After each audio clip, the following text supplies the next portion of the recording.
history, human trafficking, and Brent, do ivory you hear trafficking me? have been linked. Yeah, I can hear you. Can you hear me? Yes, great. I just want to make sure because it seemed like I was a little delay. Hello, everybody. How's everybody doing today? This is a Black History, I call it Black History Lies. This is going to be exciting, Brent. Yeah. But I wanted to play this video before we move forward. I am going to allow people to come up and express how they feel and what they think about the history that has been discovered, Black history that has been discovered, and the Black history that they were told.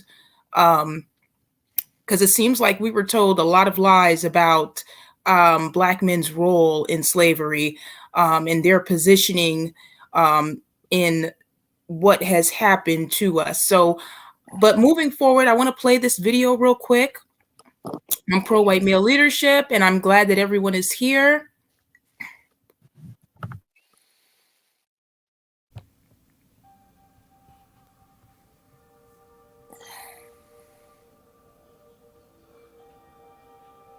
Throughout history, human trafficking and ivory trafficking have been linked.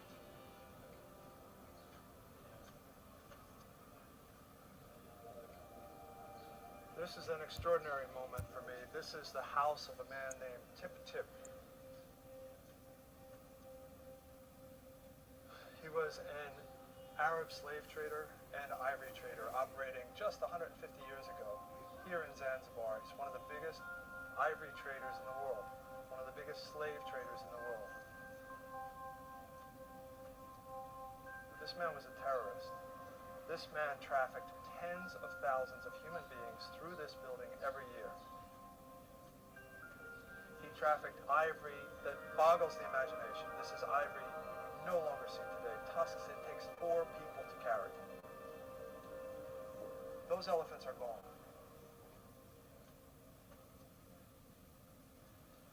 We don't call it slave trade anymore. We call it human trafficking. We call it ivory trafficking.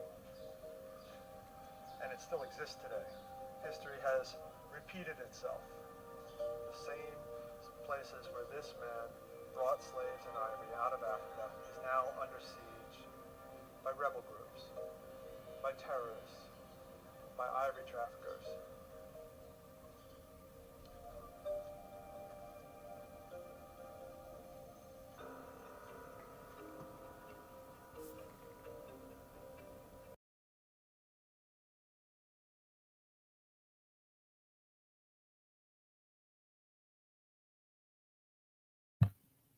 Brent, what do you think about that clip?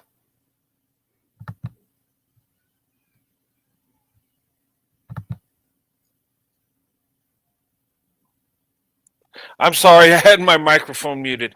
No, that's Um, okay. yeah, that's a pretty interesting thing. The slave trade, the transatlantic slave trade, slavery that's gone on through centuries and still going on today, believe it or not, in certain parts of the world. Um, within our country, our issue with slavery, um, I think people get a misconception that that white people were the slave owners only and black people were just the victims. But it took black people coming in and being part of that horrible thing we call slavery. And this picture up here, I haven't read about this guy, but there have been black slave owners throughout our history that owned slaves, black men. Um, and the thing of it is we don't always get the full story. Um, it was a horrible thing that took place in our country, but it's something that took place across all around the world. Um, but yeah, there's parts of Africa where they're doing human trafficking, which is slavery, going on to this day. And I think we look through it at through a colored lens, and not we don't focus on everybody that's involved. There are many moving parts, and many people had a part in it. Black people also, and it had to make it work. It had, you know, there needed to be black people going along with it. But anyway, Yeah, and that's something that I find very interesting is why that part of history has kind of, been kind of contorted a little bit. Um, it seems like I'm not saying there's probably not a racial element in it, but from my research and what I've done, this was mostly about business. But I mean, it did get to a point where it became racial, and we're going to actually get into that in a minute. yeah. And the interesting part about this story is that this Hey, is Tip Who Tip. Yes, Brent, you're sounding kind of choppy on my end. It's kind of, I do. yeah, it's kind of staticky. I don't know if it's Okay. your mic or All right, let me just refresh a little bit and I'll be right back. okay. All right. All right. Well, we'll wait for her to get back, and it was, I don't know if anybody out there listening heard the choppiness, but I mean it was like staticky.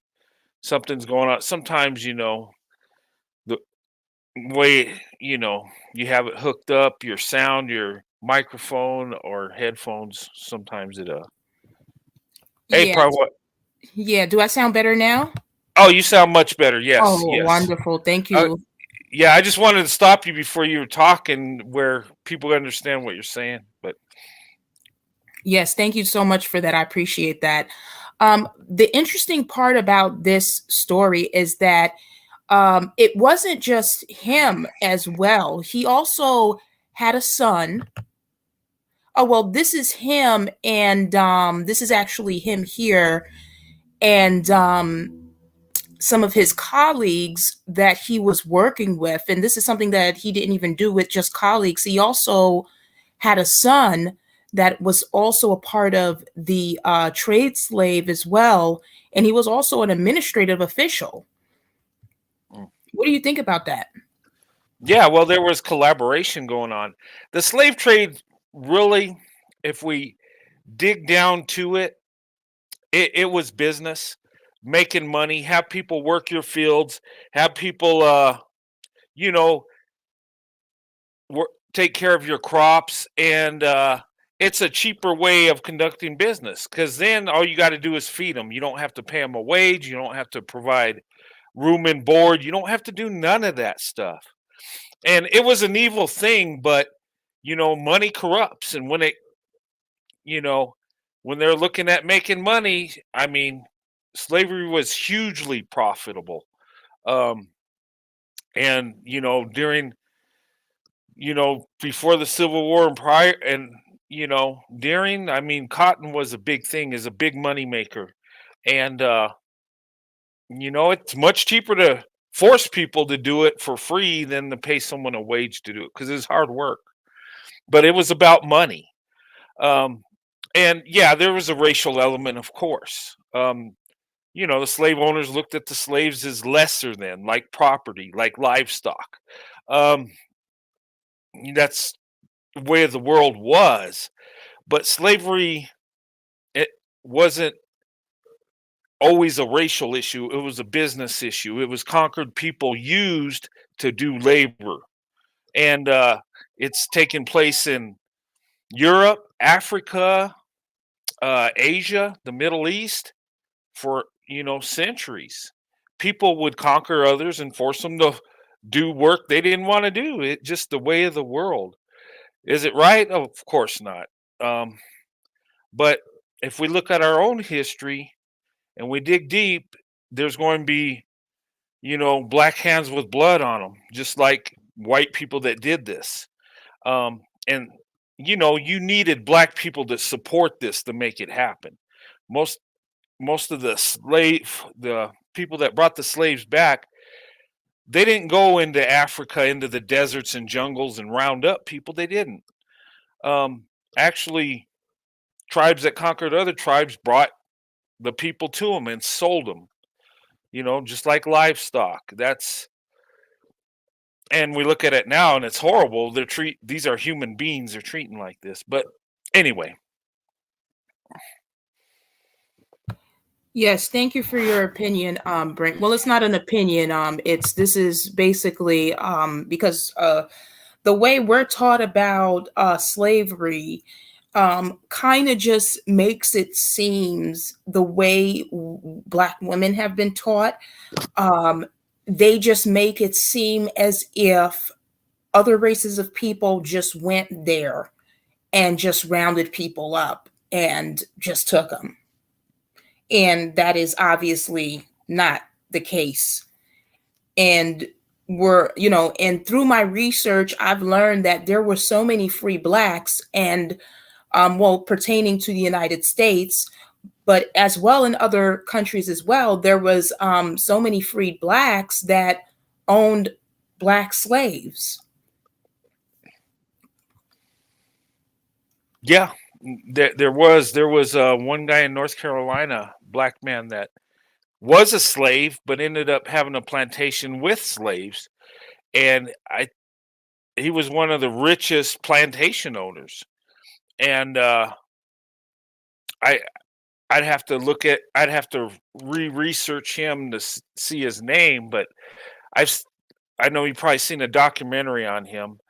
But he took from becoming a slave to becoming a slave owner and making profit off it. Yeah, I wasn't exclusively white people doing this. Black people had their hands in it. They did. Does that excuse what white people did? Of course not. But if you study the whole truth, you're going to find out stuff you weren't taught, and the misconceptions that we hear in in society today. But yeah, it was a business deal. And look, they were selling some of these slaves for crazy stuff, for gold, weapons, some for alcohol, tobacco, little stuff like that, selling people. It just shows they didn't really care about them.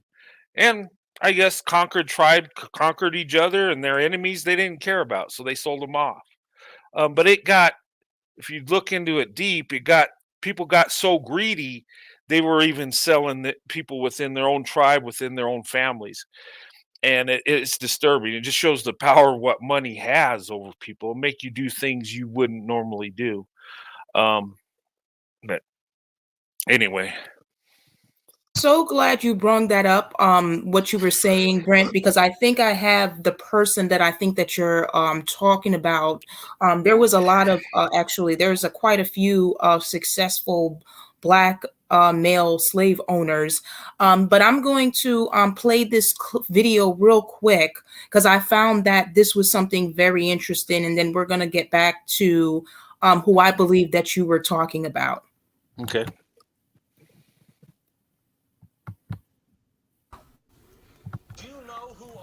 State-sponsored slave in America?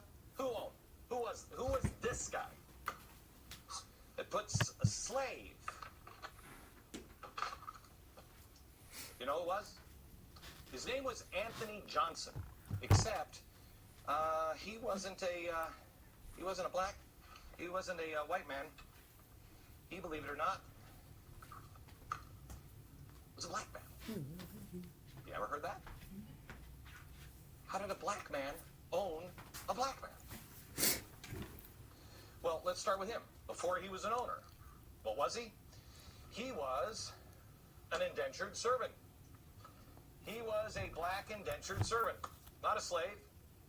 He worked in Virginia, 1621. It's recorded in the census. His name was Antonio. It just recorded his first name and his race.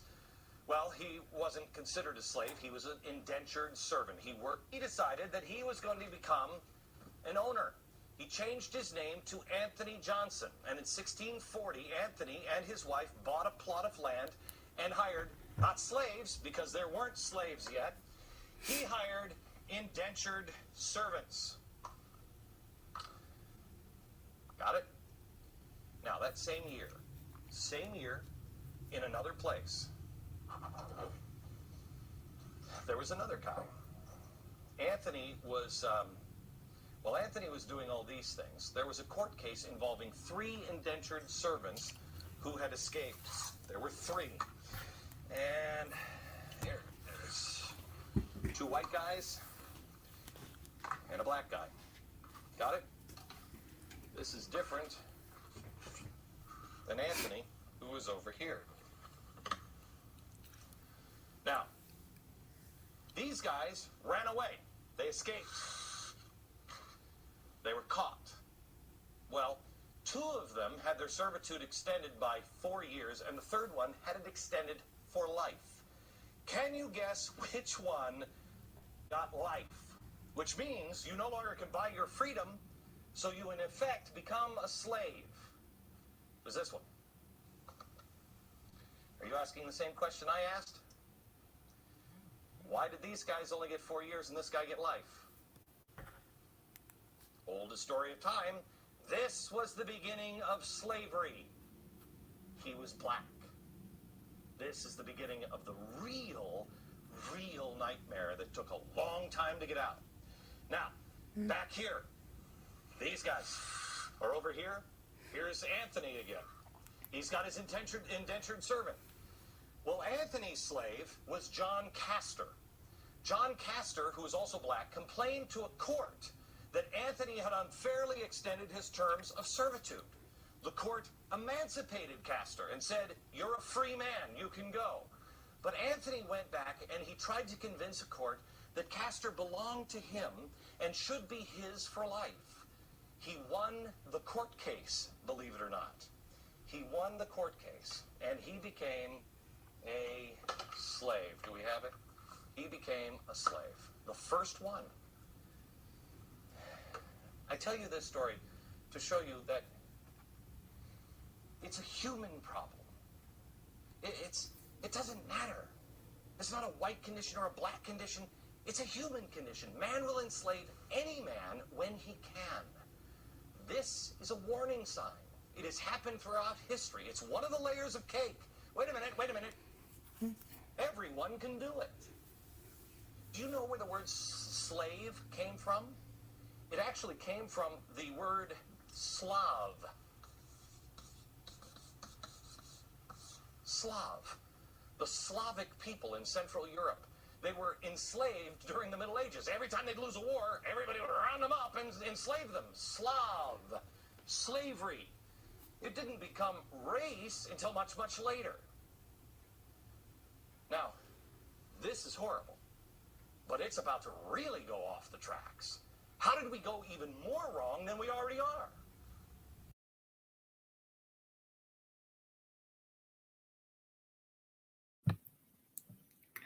So Brent, this is the guy that he was talking about. His name is Anthony Johnson. He changed his name to Anthony Johnson after being released from indentured servitude. Oh, okay. Yes.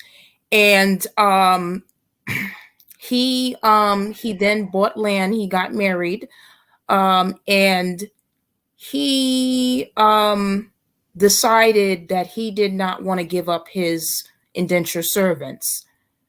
So his indentured servants did run away, and he decided to go to court to keep the black one. What do you think about that? That's amazing. Was that like a self-hate thing? I mean, why wouldn't he fight to keep the white indentured servants? I mean, that's kind of weird. Or was there a law where white couldn't be indentured servants for life? I don't know. But yeah, that is interesting.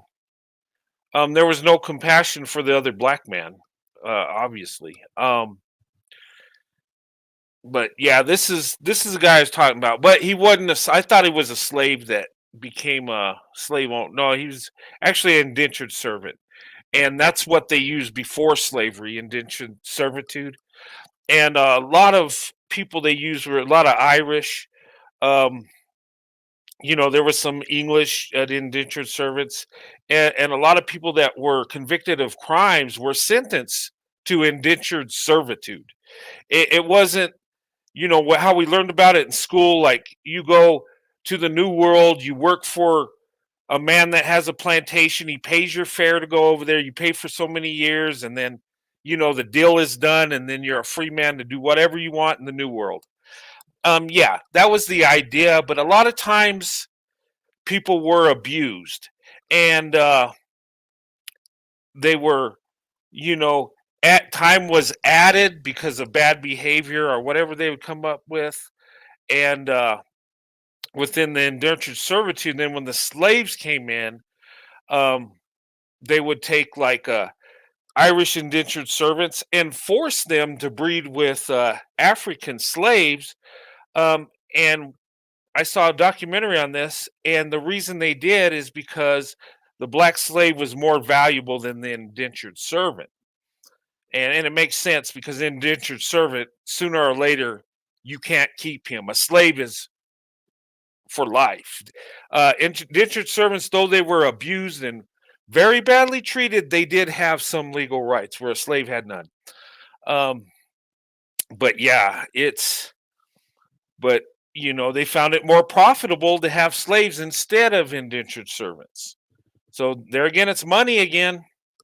Love of money is root of all evil, and we're seeing it play out, rewinding back in history. But yeah, and I think this guy, if I'm not mistaken, was really cruel. He would take slaves and have them breed to sell their children for profit. I know, that's what, slave owners did, but he was really extreme in this, if I'm not mistaken. And the other plantation owners felt he was too harsh. And if that makes sense, plantation owner telling another slave owner telling another slave owner you're too rough, let that sink in. But anyway.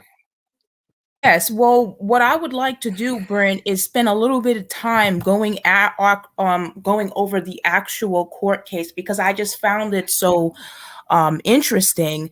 And what I have here on this slide is the actual handwritten court document from that exact time. Let me see if I can get a better screen. It's a copy, but this is the actual handwritten actual court document, the closing, the decision that was made for John Caesar to be the actual first slave, due to Anthony Johnson going to court to feel the right to enslave another Black man. But I wanted to read this real quick.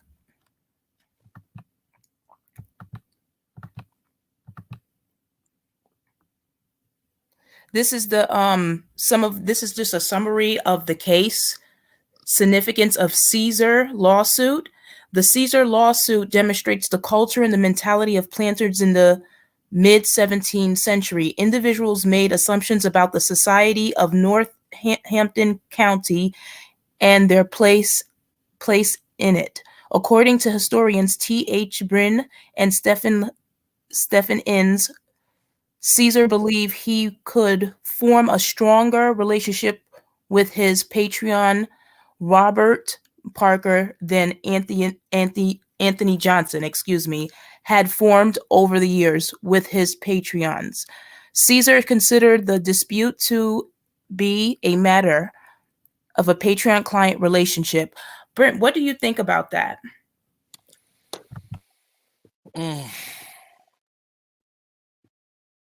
Yeah.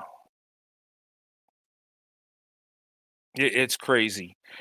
Why a Black man would fight to keep a Black man enslaved, and yeah, what I found so interesting is that Anthony Johnson was able to go to court and sue two white men,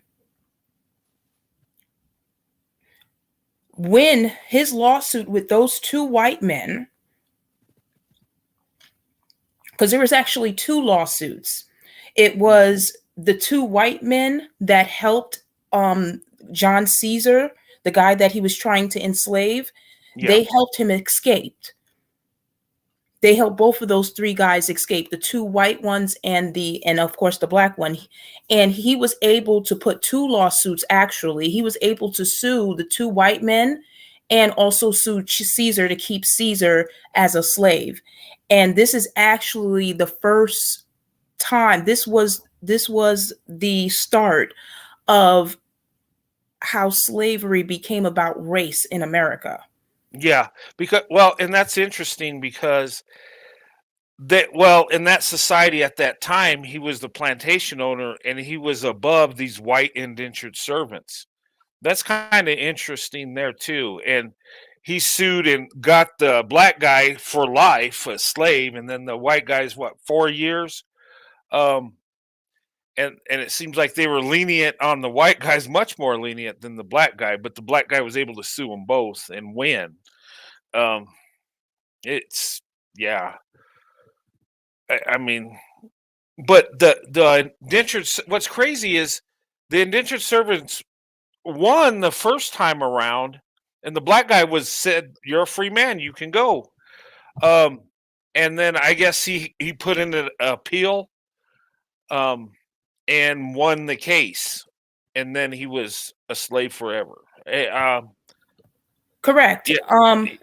The interesting thing what I've been researching is that there were people, and we're going to get into that as this live goes on.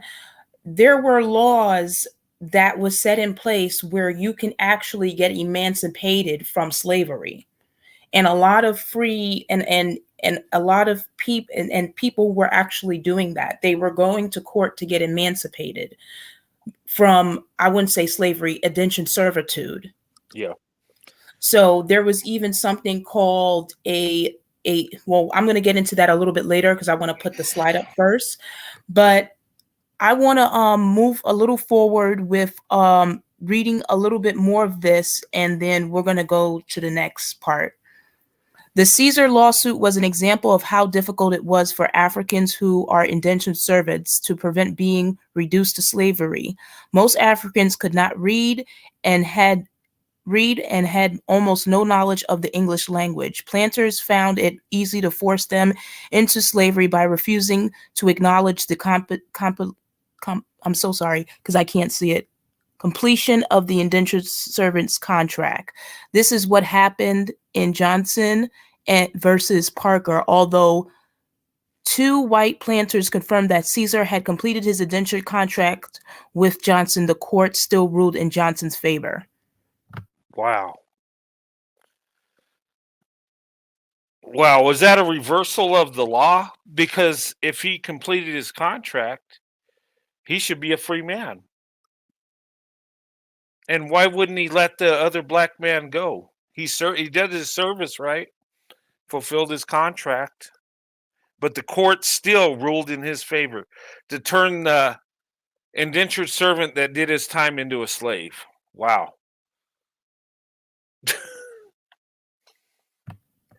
That's really interesting. I mean, it's just very interesting because we're just told this whole story of, like I said, we're just told we're told something completely different than what has been documented and what has transpired.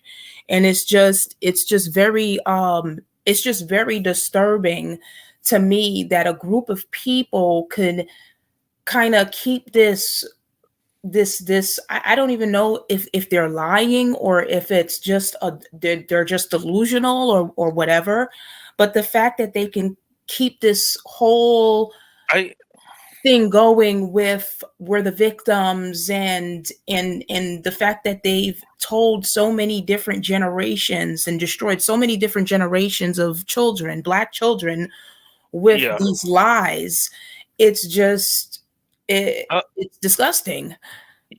You know what I think it is? This is my opinion. I think it's ignorance, lack of education, being passed down without looking at all the facts. Yes, black people were very much mistreated. A lot of evil's been done to them, and there's no excuse for it. Slavery is a bad thing, and we own it as our country. We have that history. people alive today didn't participate in it, of course not, but that's still a stain on our history. It's a sin of our nation. But I think what it is a lot of times they tell one side of the story. They don't tell all the facts. And you got to hold everybody accountable. Yeah, white people had more of a bigger hand in slavery in our country, of course. But, black people had their hands dirty too. And that needs to be put out there. And the rest of the world was practicing slavery much more than us. The Spanish slave trade was a lot bigger than what we did in America. And, a lot more brutal conditions than America. Not saying the conditions were great for slaves, don't get me wrong, but we don't study. It's like we're only focused on America and slavery. And I think a lot of people have a misconception that white people invented slavery. Like America, we just decided, hey, let's round up black people and enslave them because we're just racist like that. No, it's something the world was doing at the time. The whole world was enslaving each other. That's how men are. They're evil like that. They conquer each other and they enslave each other. They take the women and children and enslave the men. That's what they've done. It's part of world history. And I don't think people dig deep. And being the victim, that can hurt you, because if you're not wrong, you can't correct yourself. Seriously. And I think us as white men, and I know this sounds weird, I think we have an advantage to be successful, not because of white privilege and this and that, but it's because we're held accountable. We know we're flawed and we need to fix ourselves. We need to self-correct, and we hate white supremacy more than anybody because it makes us look so bad. If white people are doing hateful things to black people, I don't like it because it's wrong. But then again, it makes me look bad. Even though I didn't participate, it's my racial group that's doing it. And, the victimhood thing, it's destroying the black community. I believe that. And I'm not saying, act like it didn't happen. But what I'm saying is, when you're a victim, a lot of times you get so victimized that you can't even take responsibility because nothing's your fault. And there's been a pattern of victimhood to where, it's going now where some of these race hustlers are saying, well, white supremacy is why there's black on black crime. That's why there's gang violence. And it's like, okay, well, there comes a time where the individual's got to take responsibility for their actions. But and I'm glad you brought this up, pro-white leadership. And this ain't to sugarcoat it and say, white men weren't that bad. No, we were evil as hell. But, we've been on a self-correction in our nation. And people need to look at that. Because if white people were racist, like a lot of people accuse us of, slavery would have never ended. It took us actually spilling our own blood, taking out our own to settle this, to correct ourselves. But we need to look at this history. We need to study it. We need to seek out the truth. And don't excuse it. Don't be a victim of it. Just see it for what it is and learn from it. That's the best we can do, because you can't change the past. The past is done. It's a done deal. It's already happened. But in my opinion, study the past, but just remember the past is dead, along with the people that were in the past. Okay? Our time's now. We need to do what's right now and moving forward. But sorry, I'll get carried away.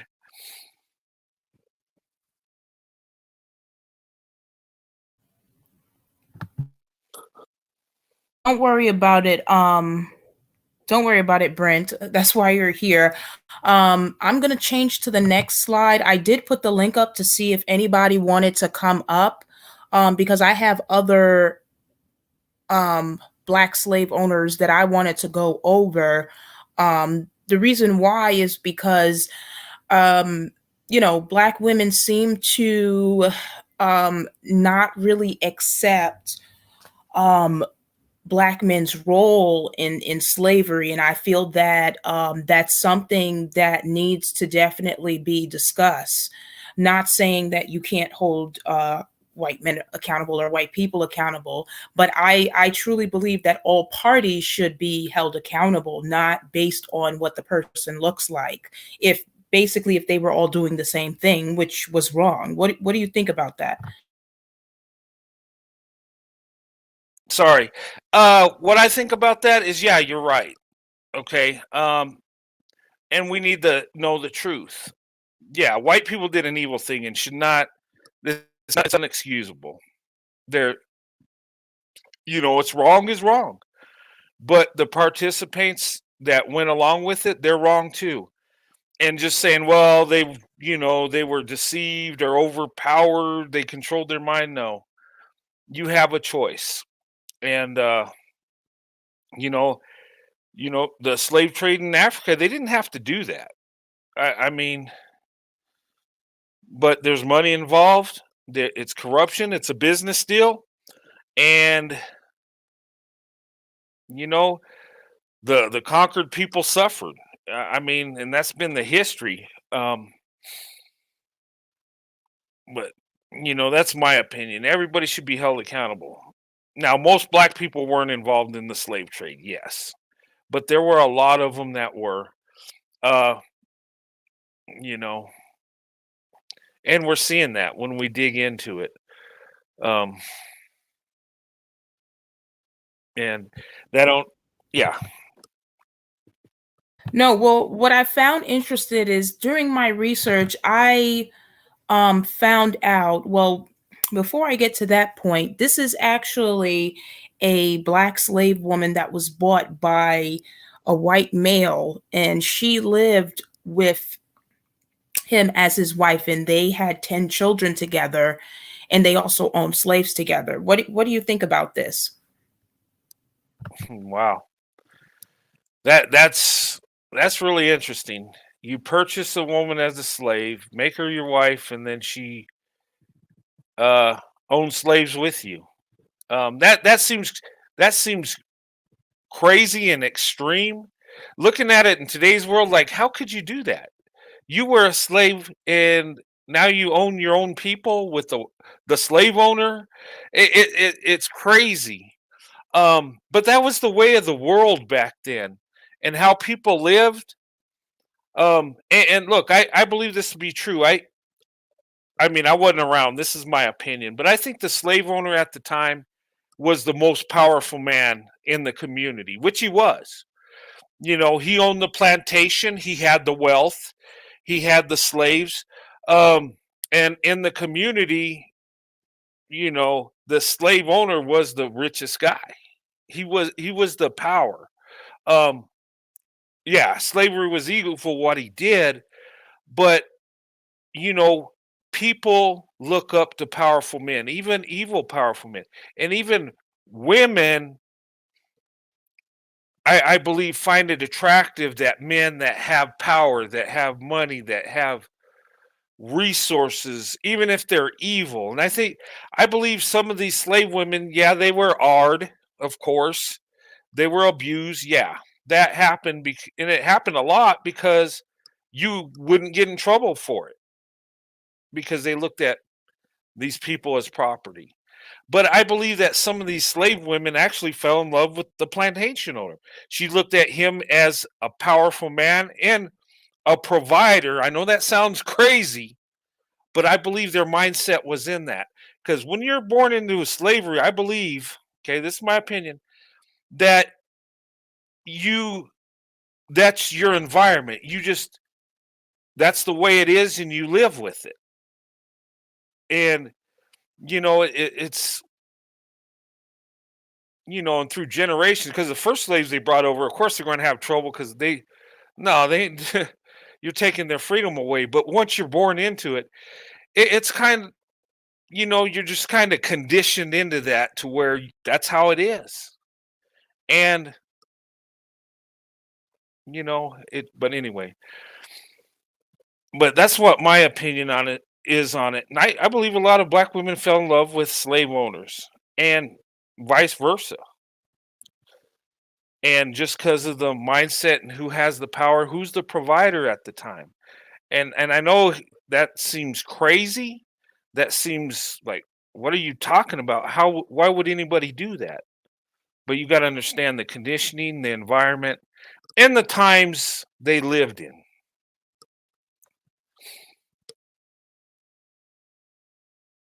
But I mean, you can tell me if I'm wrong, if you believe I'm wrong. That's just my opinion. Yeah, yeah, yes, absolutely. Yeah, I wanted to read a little bit on this, because there has been, there's always been these stories that we would hear about. Not saying that it didn't happen where masters weren't are wording, essaying the black women there. That's not what I'm saying, but there was some black women that were also in relationships with white male masters, because this is something that black men talk about a lot. I'm sure you've heard what they've said, and I'm sure that it's Yes. those type of situations that they were talking about, but they're not understanding in that time, people had to do what they had to do because it was about survival. Yeah. And they give that term the bed wench, right? A lot of these women, it wasn't like, oh yeah, I'm gonna get with the slave master and just sell it, just sell out my people and do this. No, it they had to do what they had to do. It was survival. And I know there was a lot of women that would rather be in the house than out in the field picking cotton, you know, with the heat and humidity, and that's hard work as it is. Yeah, so she might have a relationship with the slave owner to get out of that. And you got to understand, it was the way of the world. And I believe some fell in love with the slave master because he had the power. Whatever he said goes. And I think probably some of the women felt that if she was like a mistress to him, had a relationship, that she shared in that power. She was elevated. Um, and I don't think it was out of hatred for her people. It was just survival at the time. Um, but yeah, I've heard black men talk about this. Oh well, they've been sleeping with white men and doing this, and even even when they were enslaved, they would just still do what the white man wanted and this and that, and they try to triangulate that to today's world, like interracial dating. No, it's a very different thing. For you to have a relationship with a black woman today, she has to accept you. She has to love you. You can't just say, "Hey, you're coming with me," and that's the way it is. It's a different time, a different world. Women, even that weren't slaves, were treated like property back in the day. Even the women, these white men would have relations with the slaves, and the white woman couldn't say that. And even after slavery, during the Jim Crow, white men would have black women mistresses and have a white wife.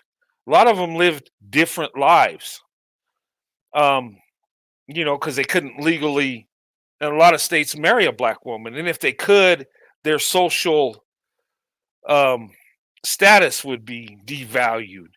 But they still loved black women, so they would have two families, you might say, where they had the wife and kids and the mistress and the kids and two houses. I've heard a lot about that. That happened.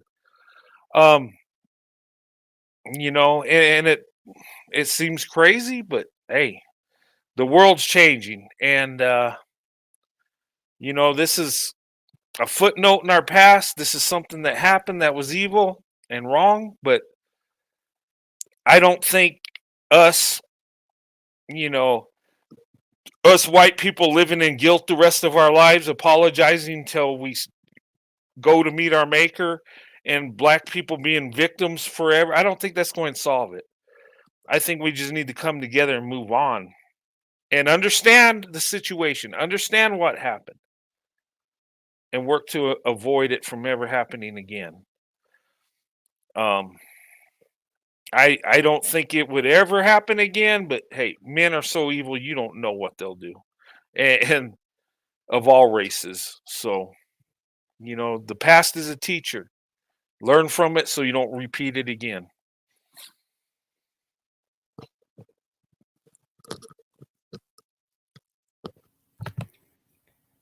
Now this is not actually United States, but this was a black slave owner in the region of Latin America.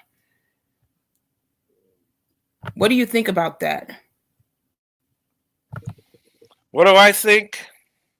Well, it just shows that there were black men involved in the slave trade in South America and the United States and Africa. I mean, slavery was a part of the world at that time.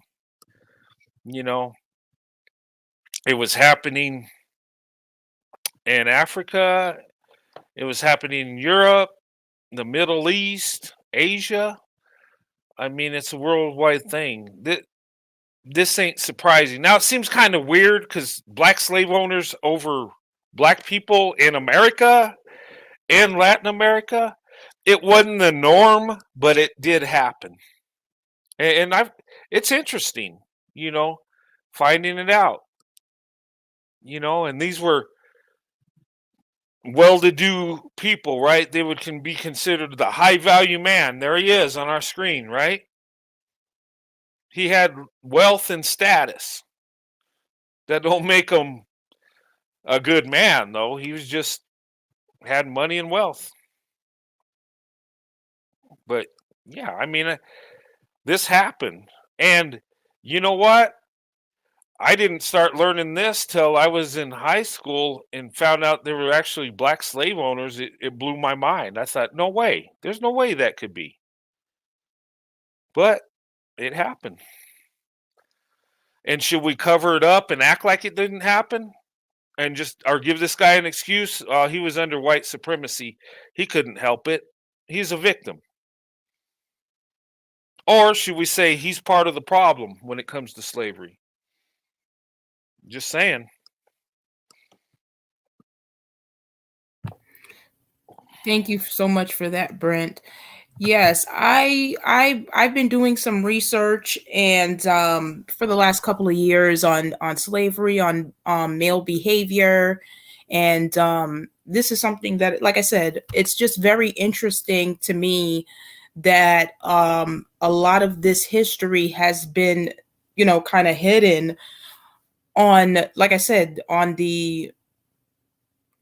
how, black people, black men particularly, had a role in slavery. And it wasn't just, like in one area. This was on a global scale. And it probably wasn't a lot, but there was quite a few of them that was internationally. This was an international business. I mean, what do you think about that? Yeah. And it was about money. It was about business. It was about profit. Yeah, and there were black men involved. They wanted to share in the profit. And that's the way they made money. That's the way they ran their business, so to say. That's basically what it was. It wasn't just a bunch of racist guys get together and say, hey, let's do this to black people, and we can just abuse them and make profit out of them. That's what they did, but it was a worldwide thing. And at that time, the transatlantic slave trade was huge. There were people from different countries purchasing slaves. And I know in South America and regions like that where the Spanish had control, a lot of those slaves would get diseased and, pass on, and a lot of times they'd have to go back and purchase more slaves to keep their crops going because they were dying out because of disease. And at that time, that was dangerous. A lot of people, a lot of slaves uh,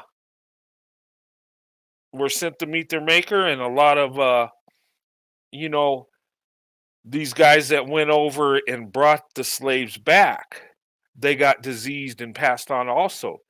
Because that time, the world, we weren't, it wasn't a worldwide thing where we're all together traveling all over the place, so we didn't have immunities to diseases they had, and what we had, they didn't have immunities. Um, but anyway.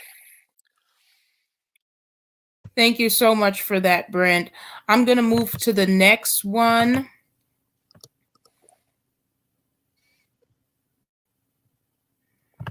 Yeah, this is a lot of information on him, but he was very successful in South America when it came to, and he specialized mostly in sugar. Um, but I was just surprised that you even had that. I was just kind of surprised that this is like a global business here. We have, black men in Africa selling, slaves. Then we have, black men in South America doing it. Then we had some in the Caribbeans. We had some in the United States. We have black men going to the court to enslave other black men. I mean, it's very interesting of the history that I found out, because we're just not told this. So, but this is another slave owner here. I mean, this is a really big, famous one here. He actually was on the Confederacy. He fought in the Confederacy as well. What do you think about this, Brent?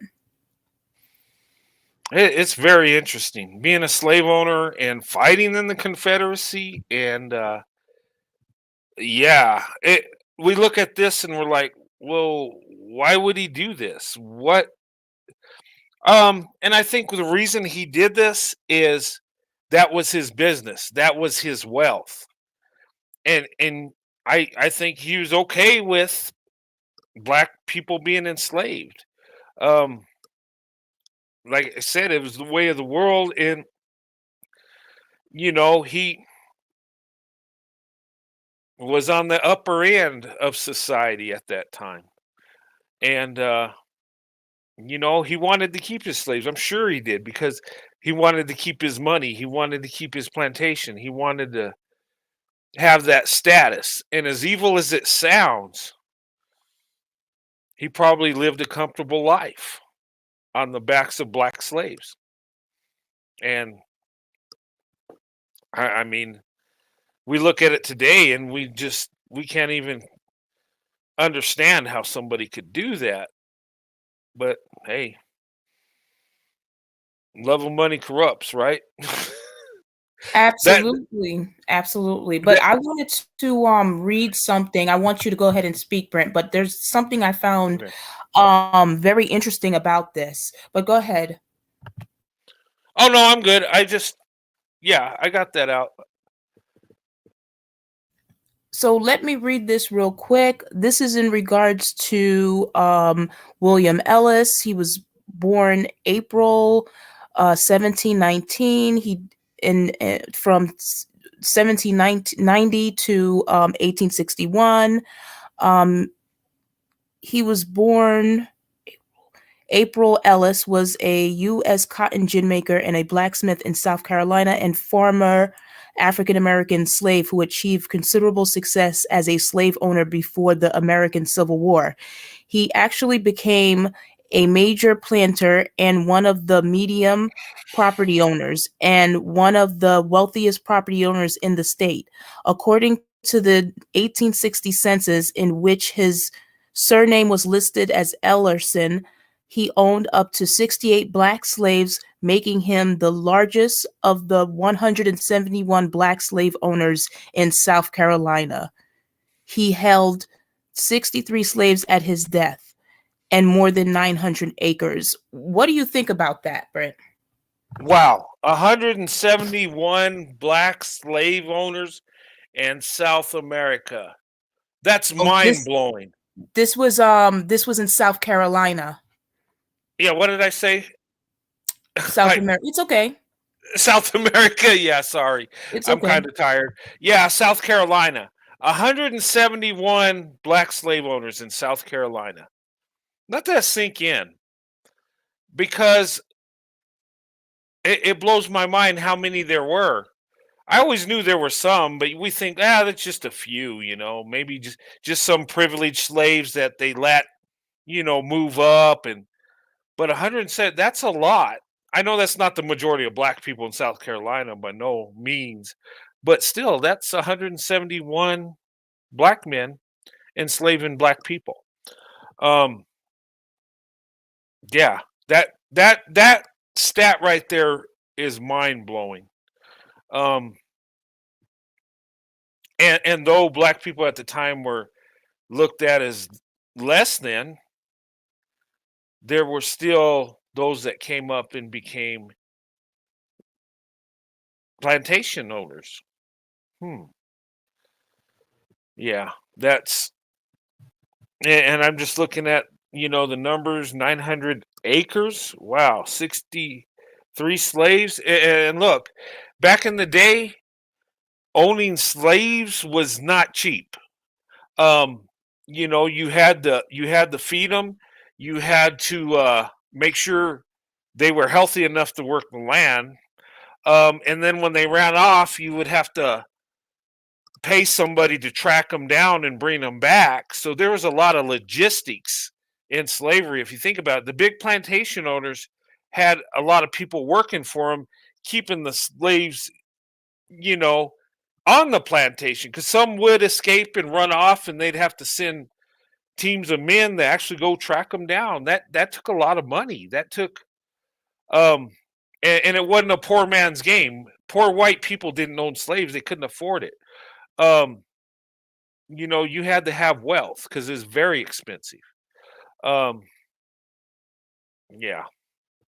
but anyway, that's just my opinion. But I'm mind. It blows my mind. 171. That, wow, I didn't know that many. That we came on the show today. I'm learning something. That's Well, what I'm going to do is actually I'm going to bring up because I actually have the US Census reports of how many free blacks there was and how many freed blacks actually own black slaves. wow. I bet it's mind-boggling. This is one state. Give me 1 second, Brent. Okay.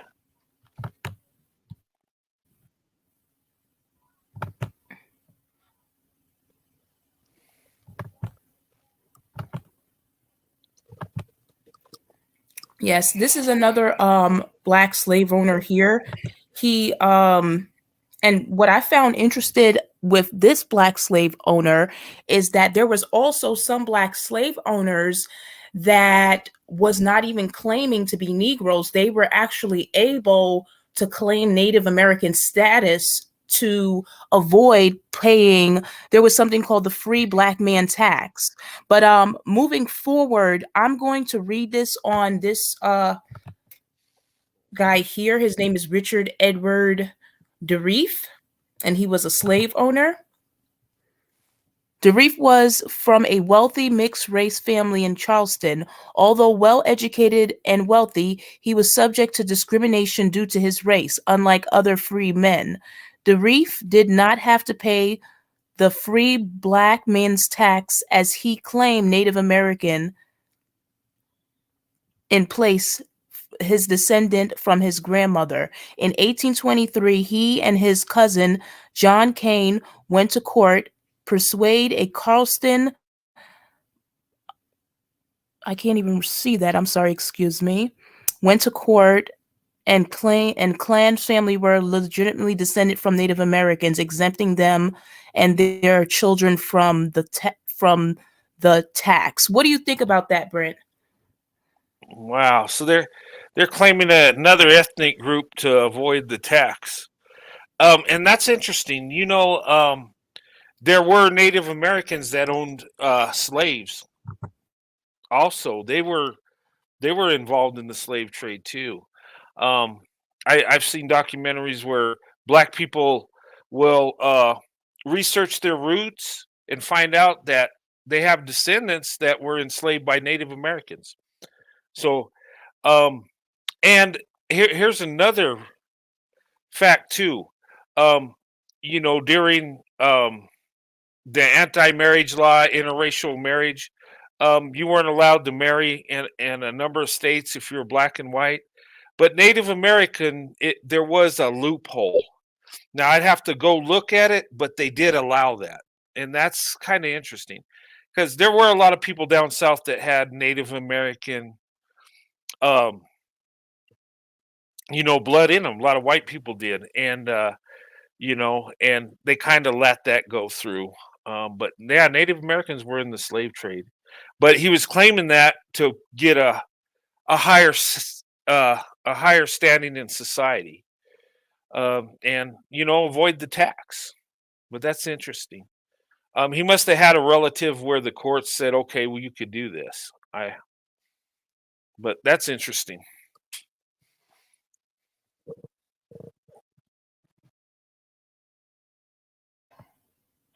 Yeah, I found it interesting that they were able to have access to the courts because, from our understanding, from what we were taught, you know, it just made it seem like black people, particularly black men, had no rights, no nothing. And now, I'm doing this research and I'm finding out that black men had access to the court system, and they were even able to go to court just and claim a different ethnicity. I mean, what just to avoid taxes? I mean, what do you think about that? Well, I think of it as he was a businessman. Hey, how can I maximize my profits and avoid paying more taxes than you have to?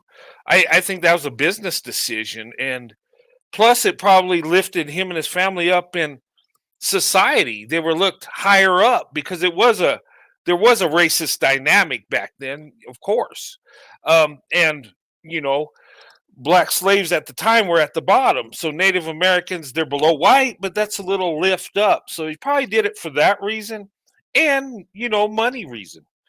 Um, you know, that's what I think was going on, you know. And yeah, why do you have access to the course like that? They held them in prestige because they were plantation owners. Even though they were black, they did have some rights and some privileges. Of course, the slaves didn't have no privileges at all, but there was a little, they kind of give them some breadcrumbs, you might say, in that society at that time. Thank you so much for that, Brent.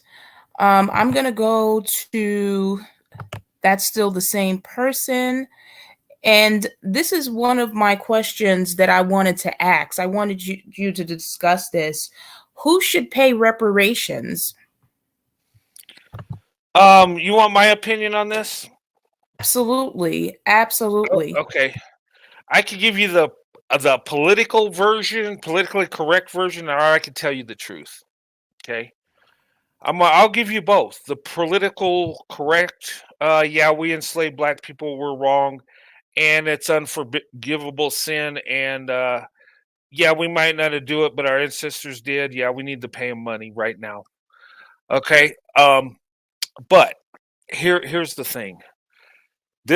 I'm being honest now. I do not believe we should pay reparations because of slavery. Okay. The people that were enslaved should have got reparations, no doubt. The plantation owners should have had their land divided, and the slaves should have been given land. They should have been given money and the ability to, make a living. And they started that till Lincoln was, you know, assassinated, and then they changed it, which was wrong. I think that was horrible. Reparations should have happened. Um, and I agree with that. Now, if they can go back and find out that they were swindled out of land and give it back to their descendant, okay, I'm okay with that. But just because you're black in America and I'm white, I don't believe I should give you money because of slavery that I did not participate in, didn't participate in, and you were not a victim of. So why should I pay you for that? That to me makes no sense. If there's any reparations towards black people, I think it should be given to black women because they're the biggest group of single mothers, most abused in America today. I think we should need to uplift black women and give them reparations. That's what I think. But able-bodied black men that haven't been a slave, no.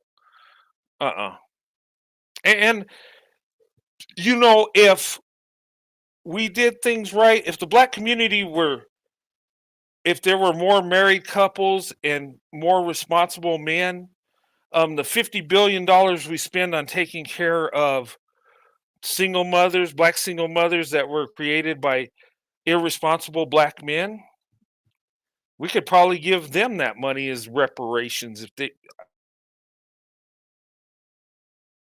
Oh, I'm sorry. Did you mute me? Oh, somehow I got muted. Oh, you got muted, Brent? Okay. I might have done it on my accidentally, but It's bottom line okay. is I don't think we should pay. I don't think it's going to do any good. I think what it's going to do is most people are going, you know, squander the money, use it for unimportant stuff. I think it's going to create more of a divide in our nation. I'm not against helping people out and, you know, having problems, but I don't think. And if we're going to pay reparations, the world needs to pay reparations. I mean, and not just to black people, to all people, because all people were enslaved in this world. So and I don't want to sound insensitive, but no, we shouldn't pay this. This is, you know, and really, you're not going to get what you think you are. It's going to use as a political ploy to get your vote, and there's going to be so many conditions and, you know, contingencies and connected to it. I mean, San Francisco, they're talking about giving black people $5 million, but here's the kicker: you gotta, you know, fill those qualifications. And I don't think California was ever a slave state anyway, so I don't know how that would work. But you know, I don't think we should. If anything, if we're going to pay it, it should be to black women. You know, I do. But you know, with that being said, and it's not out of hatred. I just don't think it would be profitable. I think it would damage the black community even more. And years down the road, instead of hearing that welfare took the man out of the home, we're going to hear reparations destroyed the black family. I mean, but anyway, I mean, but if they do give it, I would suggest giving it in education and trade school, something that's going to profit. Just giving people money really don't help them. And that's all races. Most people can't handle money. I'm sorry. That's okay, Brent.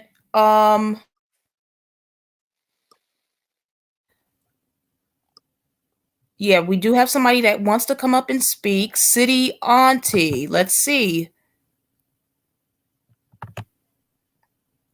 Hello, everyone. Hello. Hello? Hi. Hi, can you hear me okay? I can hear you. Yes, I can. How are you? I'm doing good. I just wanted to contribute briefly to the conversation on this question in particular regarding who should pay reparations. And my main counter for this, if that's okay, and I'm on board with the channel and the platform.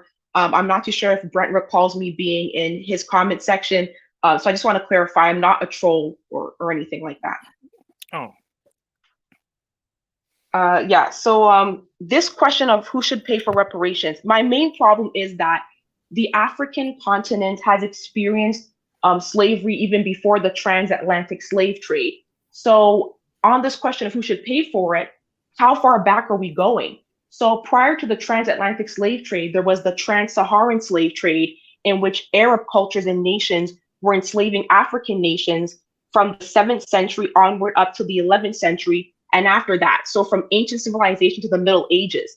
And they were trading in enslaved Africans across Europe and Asia. So in some peer-reviewed academic scholarly papers and historical articles, you will see them trading enslaved Africans as far away as Japan and China. And so should Arab nations also be providing reparations for people who are African or of African descent? Because so this current argument around reparations is the transatlantic slave trade and how the Americas benefited from that, with the assumption that the American government, like the white male-founded American government, should be the one paying out reparations. And my issue with this argument is other nations have also been a part of the slave trade, and even Arab nations have benefited from African enslavement. And so it's just, it's too broad, it's too much. But the trans-Saharan slave trade could even be its own live stream because it went on even longer than the transatlantic one. Yeah, and yeah, if we're going to go there, then everybody needs to pay. I mean, it's just right. Because if we're going to hold America accountable, we got to hold the whole world accountable because everybody profited on this. It wasn't just our nation. Yeah, I totally agree with you. And look, if we're going to go the reparations way, I'm more in favor of reparations than sending our money and resources to other countries. I would rather give it to black people in America because they, you know, they're our citizens. They're part of our nation. I'd rather do that in a reparation than, you know, sending billions of dollars to the Middle East somewhere or some country that really don't like us. I think our priorities are messed up. And look, if reparations would fix it, and we had a dollar amount or, you know, resource land or whatever, if that would fix our nation and we could live together and it'd be a done deal, all forgiven, I'd be for it. But I don't think reparations is going to get us there. I think it's going to breed more animosity, and it's never going to be enough because a lot of people look at, you know, past slavery as unforgivable, and there's no amount of money that can fix it. So in that case, we just keep taking care of black people, keep giving them money and money. And can we do that? And would that really help people? You know, I think Black women would use it differently on average. Yeah. I think that's the thing too. I agree with your point around if we were to administer the disbursement of reparations money or compensation, ideally, for me, only Black women who meet a very specific eligibility criteria would be confirmed for those payments. Yeah, and you know, I would feel more comfortable, and I know this sounds bad and biased, if black women received it more than black men, because I think they're more responsible in the collective. I think they would use it for education and improving their life. But Agreed. there again, most people aren't good with money. Let's be honest, and it's not a racial thing. I know so many white people that suck at handling finances. It just people and especially when you get a sum of money you're not used to having, you tend to squander it. That's why, you know, these lotto winners end up going bankrupt because they buy stuff they never could. And, Splurge. you know, yeah, they splurge too much and they don't understand the tax laws or, you know, how that money can be eroded. How you buy a bigger house, you pay more taxes. You have to, you know, it takes more money to keep the upkeep. A lot of people don't look at it like they just say, "Hey, I hit the big one. I'm rich. Let's go buy that mansion, those cars. Let's throw parties. Let's have a good time." And then a few years, it's gone. I think reparations would be that way too. But Yeah. but I'd rather give reparations than send money overseas that we're doing now. I think that would, but that's just my opinion on it. But reparations should have happened after slavery. Black people in that time were owed that, and they were squandered out of it. They were cheated. They were given broken promises. Look, our country's done so much evil, it's not even funny, and there's no excuse. But so did the rest of the world. So we need to not hate our country. We need to love it and try to make it better. But anyway, that's my opinion. But I don't think reparations are going to fix nothing. I just think it's something that's going to be a lifetime thing that we have to continue to do. I don't think it's going to be a payout. Hey, here's money. Let me give you resources and money for the sin that happened to you. And the other said, oh, well, thank you. I forgive you, my brother. Let's live in perfect harmony. No.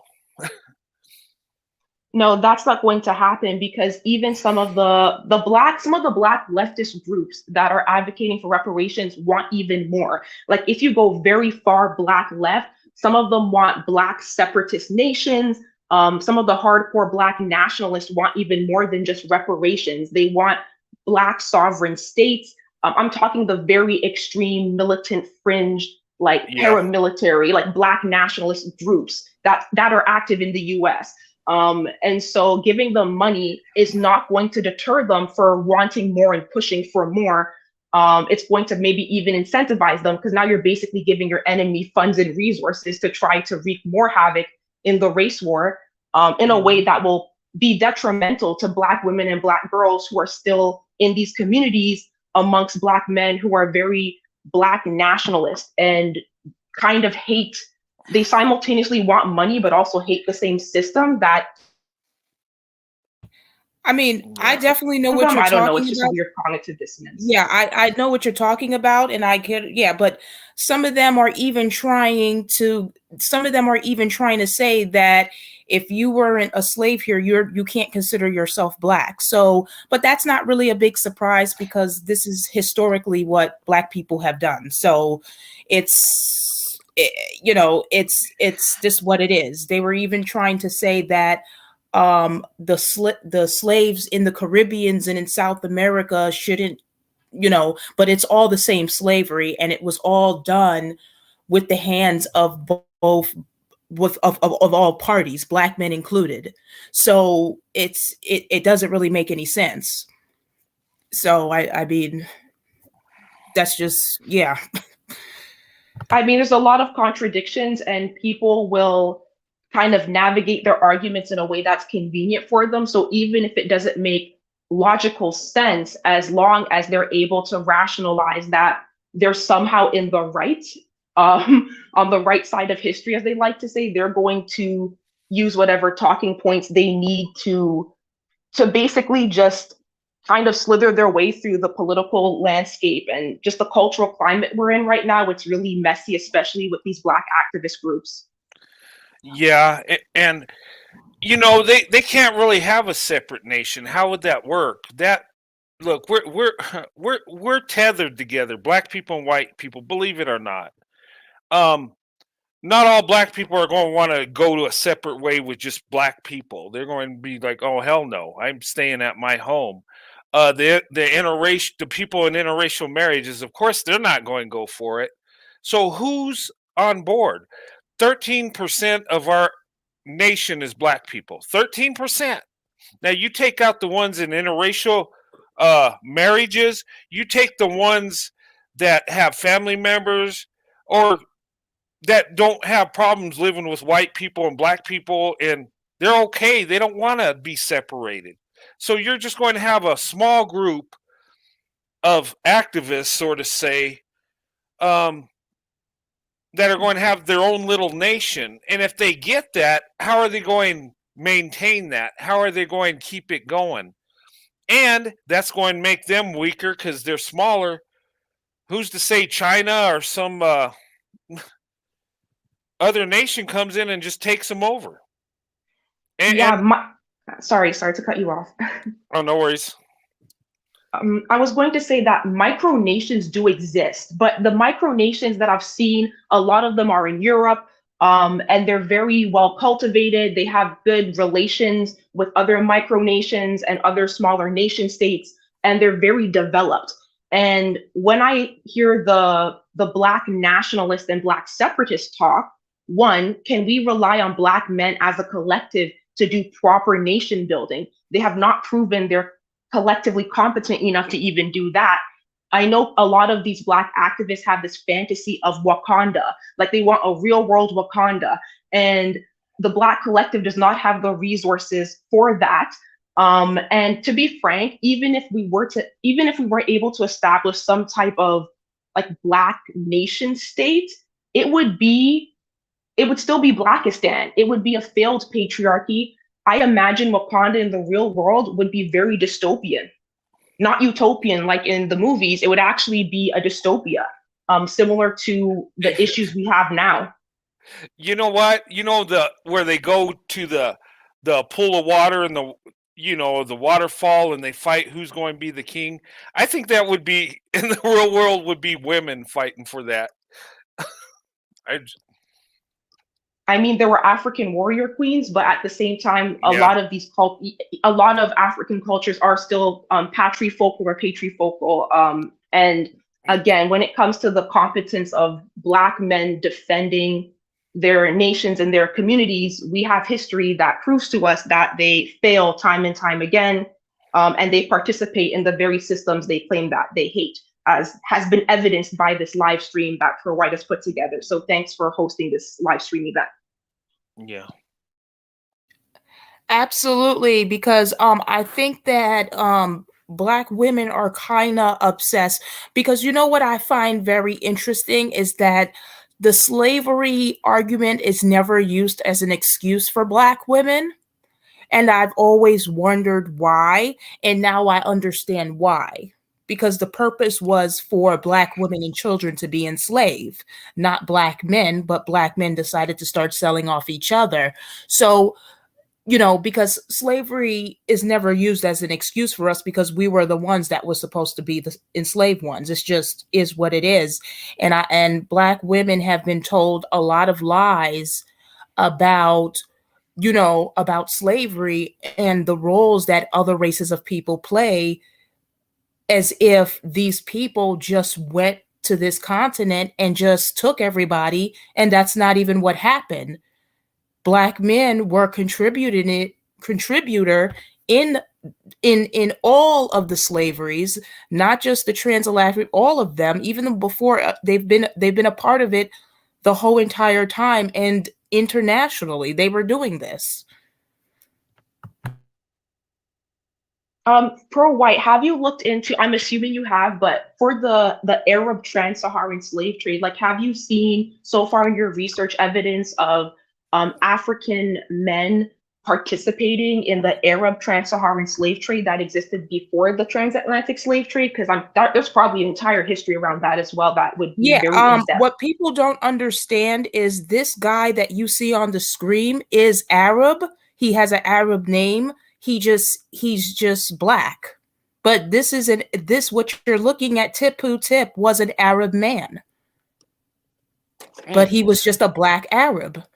And we also hear in this live that Black men were even going to court, filing cases to be put under a different ethnicity.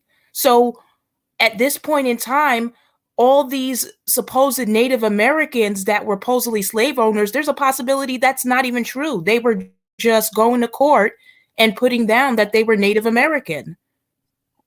That's so there could be millions of more Black men doing this that we will never know, because they were able to call themselves something else. Not saying they can't be. That's a good point. I didn't think of it that way. Wow. That adds such a twist. Yeah, it does. Wow. You know what? I was looking up Native American slave ownership recently because one of the tribes issued an official public apology. So what pro-white just said really puts a bit of a wrench into that, because if some of these Native American tribes are now holding themselves publicly accountable and making political and social statements and commentary saying, we acknowledge that during this time period, some folks who identified at least as Native American owned enslaved Africans and their descendants. And I think, was it the Chiricahua? I don't want to misname any, but you can just Google Native American slave ownership and see a list. But to think that some of the people that were registered as Native American were actually of the African genotype and phenotype and were basically transracial, that's just, 18th century, 17th century transracial, like, that's insane. I'm sorry, I'm just processing this. Like, that's such a twist. Yeah. That's something to look into. Wow. But Yeah, I'm sorry to cut you guys off, but yeah, so I'm sure that I have one of these guys, let me go here, that was able to go to court and consider himself a Native American. So he did not have to pay taxes. Give me 1 second. Let me bring that up real quick. So we don't know how many of Black men did this. This is the guy right here. Hold on. This is the guy right here that was able to go to court and file as a Native American, and he's Native American now, but he was a Black man. We don't know how many of these guys have done this. So it's going to take a lot of time and research to figure that out now. But if he was able to do this, I'm sure it wasn't just him. Yeah. I mean, and when money's involved and social status is involved, people will try to be recognized as something else for profit, for being treated better. Sure, I could see that happening in droves really back then, but we don't know. But yeah, that's an interesting twist to this. Wow. You know 16th what? century identity fraud. Yeah, right. And like I said, this guy here, Tip Poo Tip, he is an Arab man. This is what some Arabs did look like. They, and then Well, we had a Hispanic man that was also a Black man that was in South America doing the same thing, but he was a Hispanic man of African descent, and he was a slave owner, and he had a Spanish surname name. you know what? The slave trade was so big, and you look, there are countries out there where you don't see as many Black people as you do see in America, and the reason is, and they had more slaves. The reason is they're dark complected, but the reason is we kept it more segregated than other nations. Like the Arabs, they would, a lot of times they would get the slaves and castrate the men and make the women sex slaves and concubines, and they would procreate with these women, and they would become part of that nation. They're not like in America. There's white people, there's Black people, but we kept it segregated during our slavery when we were involved, where other nations didn't. And you don't see a big population of Black people. They kind of just became all part of that nation. Does that make sense? And that's usually what slavery ends up happening. When you look at Europe and Africa and the Middle East, a lot of times, because Europeans enslaved other Europeans, they just happen to be all white people. So they just at one time were slaves, and they became part of society. Now they're just part of that country. And you don't know who was the slave and slave owner because they all look the same. But in America, I mean, Black people and white people, one's light, one's dark. We can tell us apart and say, okay, if we look at a person, we see a Black person, we say, well, they're most likely a slave, right? And the white person, well, we don't know if he was a slave owner, but we know he wasn't a slave. He, he could have been an indentured servant because there was many Irish and uh, white people brought here as indentured servants, but slave, no. I mean, unless they have some kind of African descent mix along the way. But usually societies end up, slavery takes place and then it's gone and they become a nation. I wish America would kind of be within that, where we just, okay, we're a nation now. We're as one.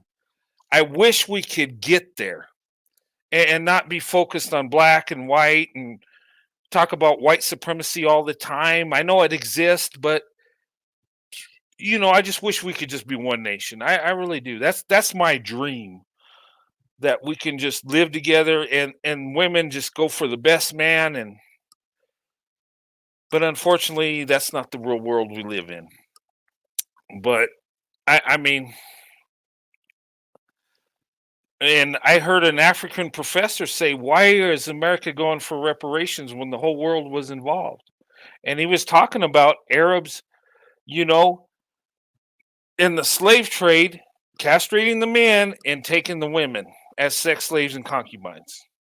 That was, I mean, we were pretty brutal in our nation, but that's a lot worse, I think. I mean, I don't know.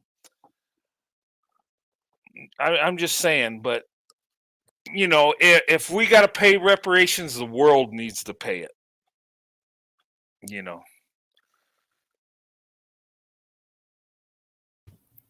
But anyway, sorry Yes. guys, I get a No, little that's winded. okay. City Auntie, are you still there?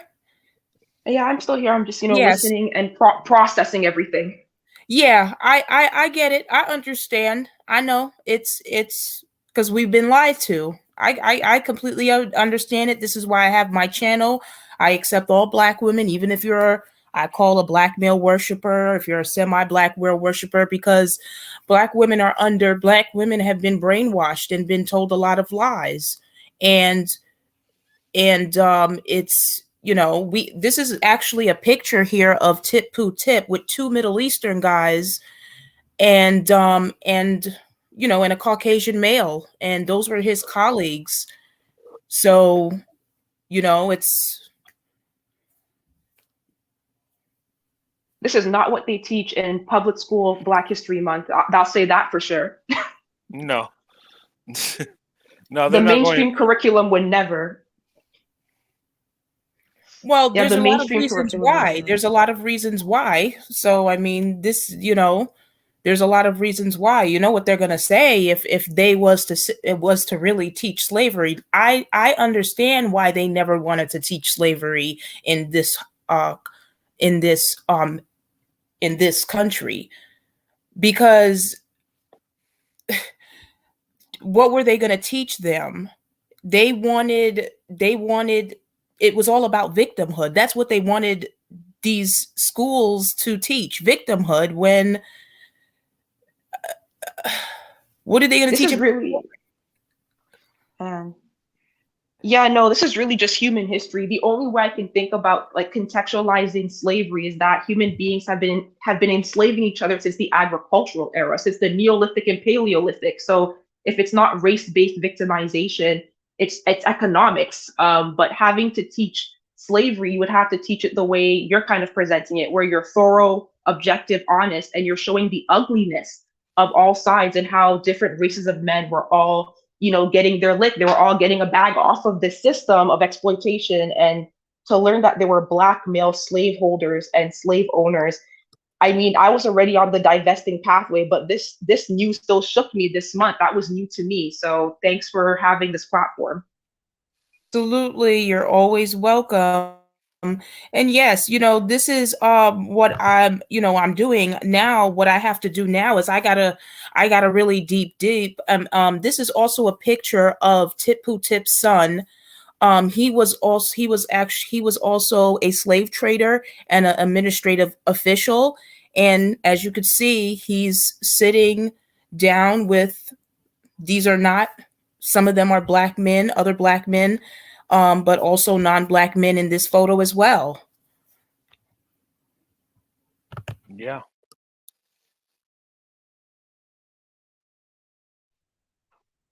Wow.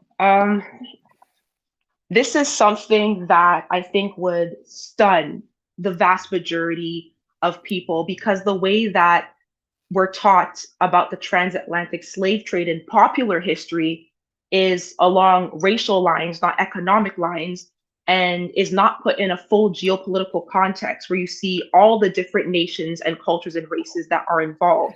So we're typically given a very diluted, watered down interpretation, like almost revisionist interpretation of this aspect of Black history and slave history.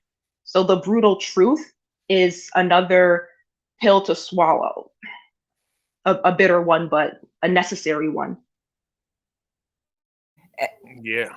And what Black women don't seem to understand is that Black women and children were the slaves. Black men were, most of them were indentured servants. And they were allowed to be indentured service. And slavery became about race in America because of this man, because he went to court and made it about race because he felt the right to enslave another Black man. And this is the handwritten court document right here that the slave, the Black slave that he owned named John Caesar, went to court, got emancipated by the white court system, and Anthony Johnson appealed it, went to court, fought, and won, and was also able to sue two white men for helping John Caesar escape.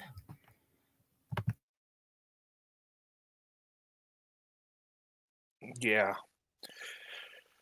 That is so crazy. It's Mind blowing. yeah. I just, well, we look in the world today and try to connect it in the world of yesterday, and it's like, it, to us it don't make sense. Back in the day, that's the way the world was. Of course, it was evil. Of course, they exploited people. They used people as livestock instead of human beings. And of course, your conquered enemy back in the day, you didn't really value him or her. You looked at them as less than. That's the cold hard truth. And yeah, but I mean, this is interesting stuff. We're learning. Look, coming on your show today, Pro White Leadership, I've learned a lot that I didn't know. I didn't know that there were 171 slaves in South Carolina, one state, or was it 121? I don't. It was 100 and oh yeah, let me get here. I'm gonna see if I can get this document up because it's actually a big document. I'm gonna try to pull it up. Okay. So we can go over the US Census of how many free Blacks and how many of those free Blacks own Black slaves. And the population as well. I'm gonna actually bring that up. Yes, so this states here that William Ellis was one of the largest slave Oh, owners out of 171 Black slave owners. 71. Yes, in South Carolina. Yeah, that's At that, one state. yeah, that's one state, and that was in 1860. U.S. Census Bureau. So it doesn't mean that it stayed that way. It could have been more or even less as time went on. But give me 1 second to pull up these statistics of how many free Blacks and free slaves, free Blacks that had Black slaves. Excuse me. Hollywood would never make a mainstream movie about this. Out of all the slavery movies that get pumped out of the mainstream entertainment industries, the emphasis is always on the usual watered down narrative. Like imagine a movie with a Black slaveholder, a Black slave owner, and Black indentured servants and Black slaves. It would never fly in mainstream Hollywood. No, But why do you think that? I think that people with certain political interest and certain cultural biases need to keep recycling the same narrative. Some people see these slavery movies as propaganda. Some people see them as conditioning for Black people, kind of conditioning us to not accept, but almost just this vicarious trauma of constantly having to see Black people being victimized and oppressed. I don't like those movies. I think they're redundant. Almost everyone knows that race-based slavery existed. So we're not learning anything new. Mhm. And, it's just becoming this very repetitive theme for historical dramas. Like, here's another slavery movie. Here's another movie about segregation.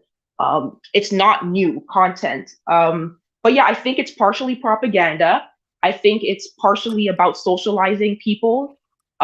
Black people, I think it's kind of a secondary trauma of seeing, I don't know, like, I think it's kind of also unoriginality. I think Hollywood is sometimes running out of ideas, so they're recycling the historical dramas around slavery, but I just don't like films like that.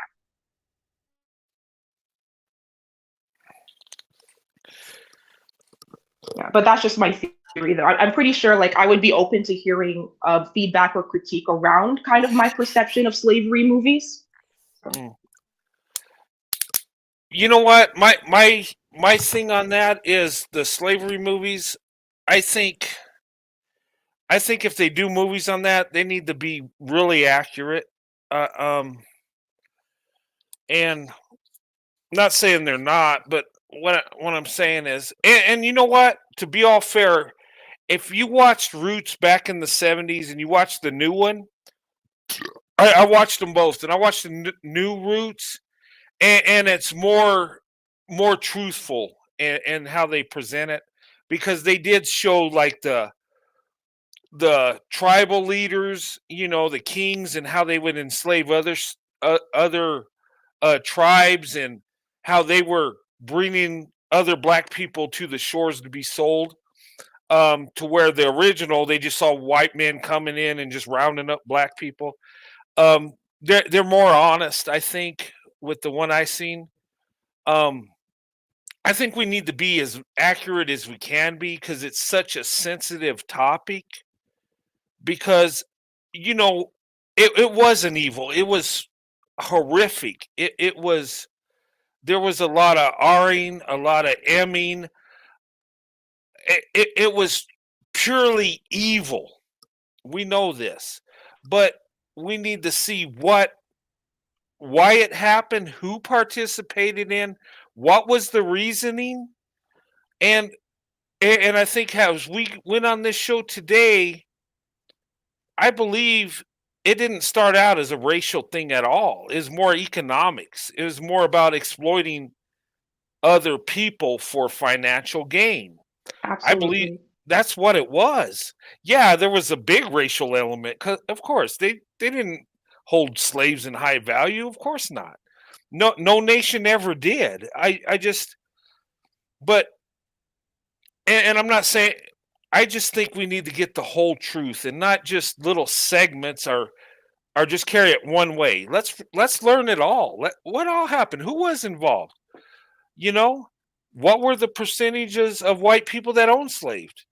Um, who was against it? Were there white people against slavery? Were there, they don't, when they don't really focus on the abolitionist movement that was here when the first slave boat landed.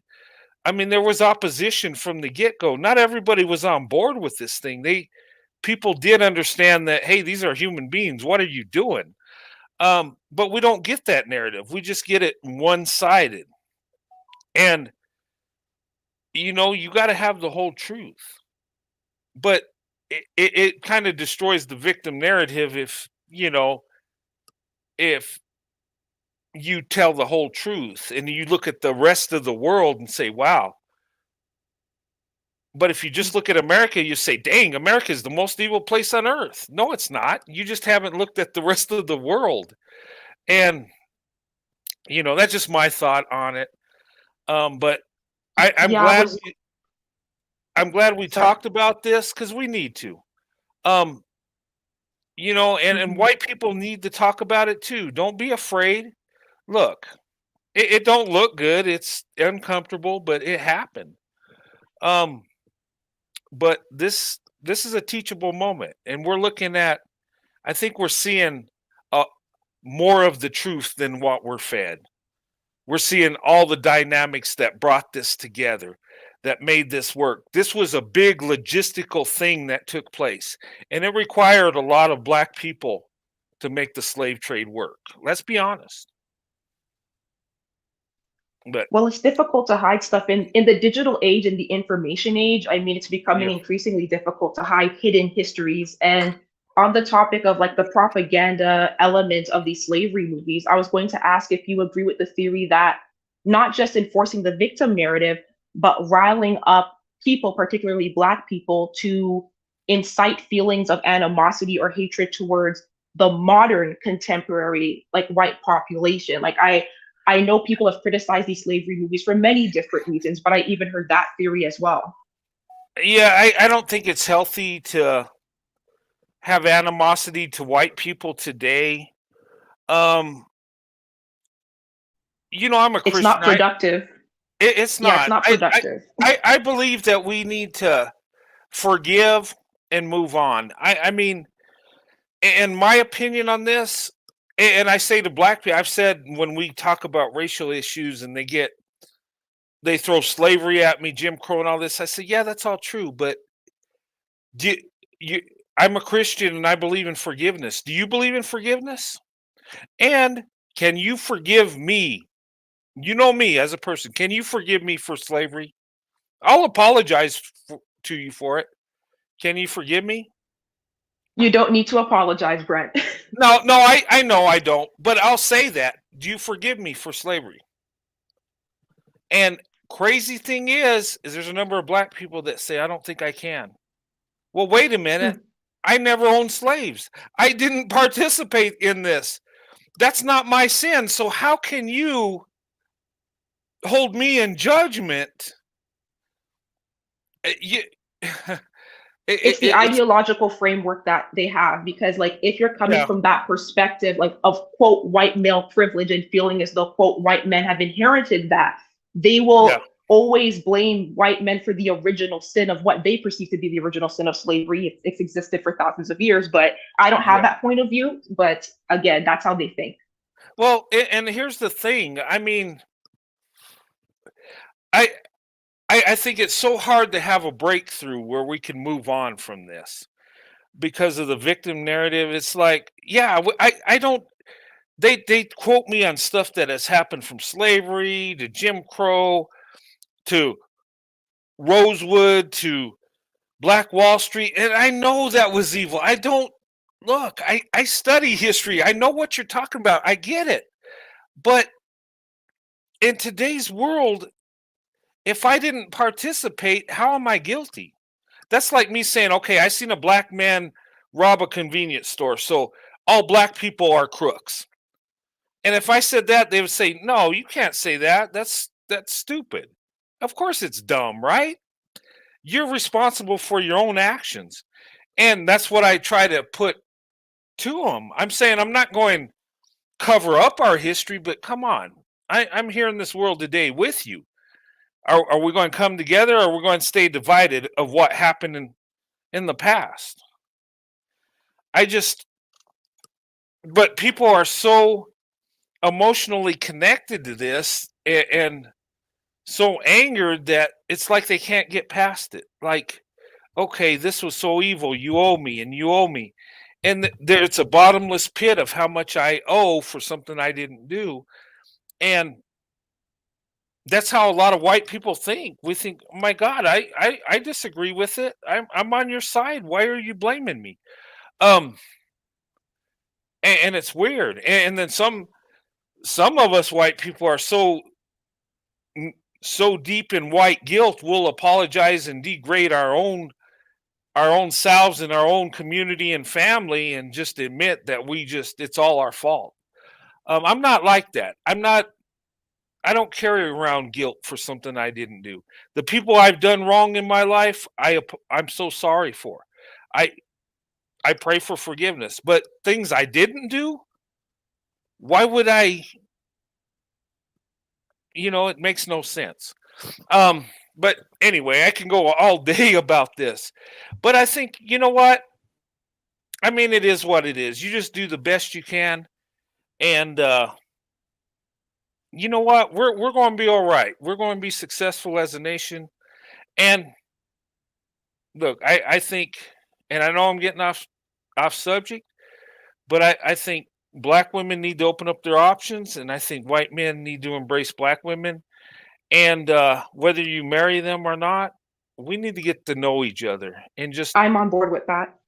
yeah, just love each other. We could wrap this crap up with just love and move on. Yeah, and I also think that I believe that black women need to really start having conversations with white men, even other races of men too, about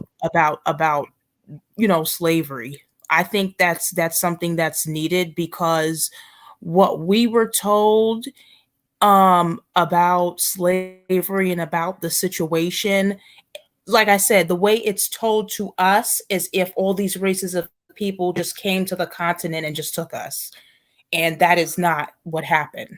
We were traded as a transaction. Yeah. So I wanted to go over this real quick. I am going to end this live in about 20 minutes. This is something that I found. This was written in 2015. It's without representation, no taxation, free blacks taxes, and tax exemption between the Revolutionary and Civil Wars. Now, I found this during my research, and I am going to do a live on this, but this provides data, population data, in different time spans and different, this is all census.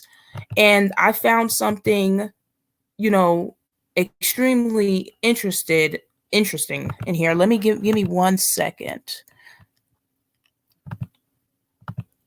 Find it real quick.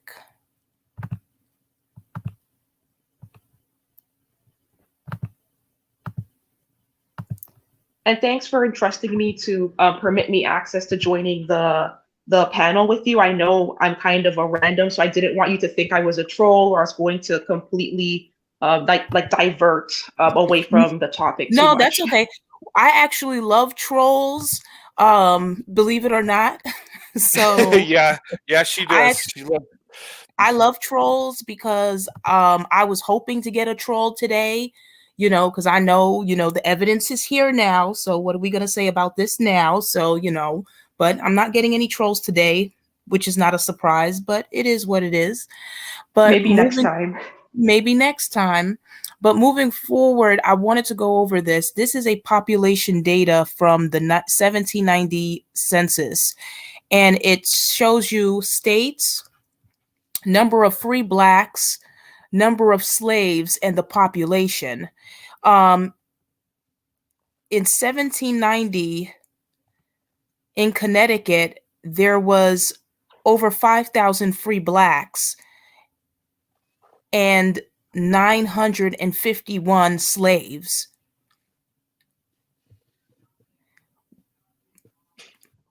Then Delaware had over 6,000. Delaware had over 6,000 freed blacks, but it had 8,000 slaves. So this here.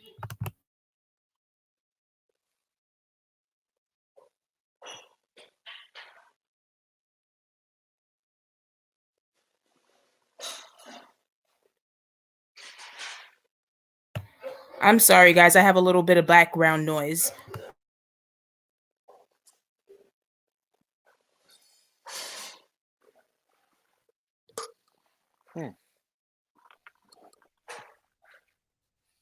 I feel as though I'm owed a retelling of Black history because this Black History Month has been like a gut punch. Like I've been watching a lot of lives exposing Martin Luther King and all the adultery and infidelity and Malcolm X and all this weird stuff and just learning about the Black slave holders and Black slave owners and now this. And I'm just thinking to myself, my entire life, I was raised in an environment where there was an emphasis on like Black consciousness and Black culture. And we would sit down as a family and watch all these Black slavery movies. I saw All the Roots. I saw Queen from Alex Haley. I saw Selma. Like we went through all of those. And that was a part of my socialization. And so Black history and popular history isn't entirely true. It's like quasi history or semi history, and it's very selective. There's a heavy selectivity bias. So to learn all of these things in such a condensed, accelerated amount of time, where I'm kind of binging through all this content in this space, and it has been like a punch to the gut and the chest, where I'm just like, my goodness, the amount of indoctrination that Black people, especially Black women, go through to get us into this race first mentality. It's sickening and heartbreaking and heart-wrenching. And I thought I was divested, but even learning about this stuff, I feel like I want to scream. Exactly. Yes. And you know what's so interesting? They're just finding out now that Kwanzaa is not even a real holiday that's celebrated in Africa. Didn't the founder of Kwanzaa apparently unalive some Black women? Yeah, he actually was a Black man that was married to a Mexican woman, and they tortured a Black woman together. And that was the creation of Kwanzaa. Wow. Horrifying, nightmare fuel level material. Hey, you know what? I hate to get off subject, but you know, when Black men were going to the Supreme Court to get with white women, I think if we could go back in time, I think white men and Black men should have partnered with each other. Like, hey, let's just go to the Supreme Court to be with whoever we want to be with. And maybe there was too big of a racial element then. Because, you know, the thing with Martin Luther King, and I know you guys heard of what happened, how he had an affair with a white woman, a lunch lady that he really wanted to marry, but what was below his status, right?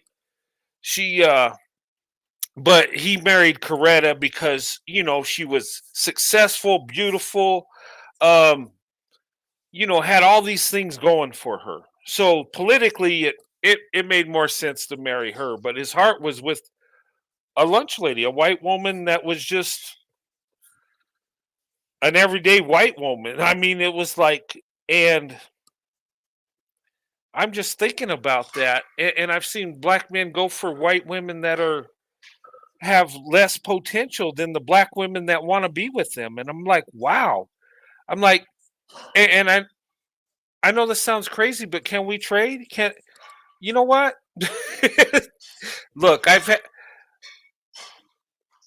with my wife. She's successful. She's got it together. Why would I want to? I don't know. I know I'm drifting here, but I look at that. I'm like, gosh, Black women are so amazing, and they have their heart and soul in the relationship. And if as a man you would just give them a little bit of love and respect, it would go so far.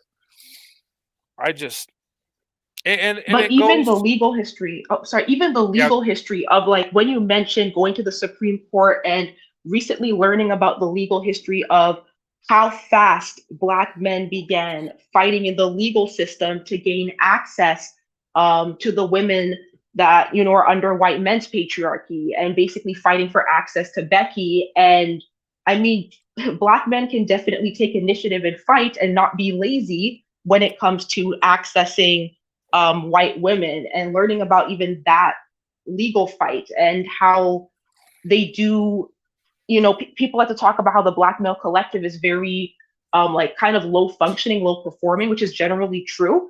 But when it comes to fighting for Becky, they can get really riled up and, you know, take initiative and fight for what they really want. And even learning about that, I was like, well, that exposes a part of their pathology. So Yeah, it's just weird to me. It just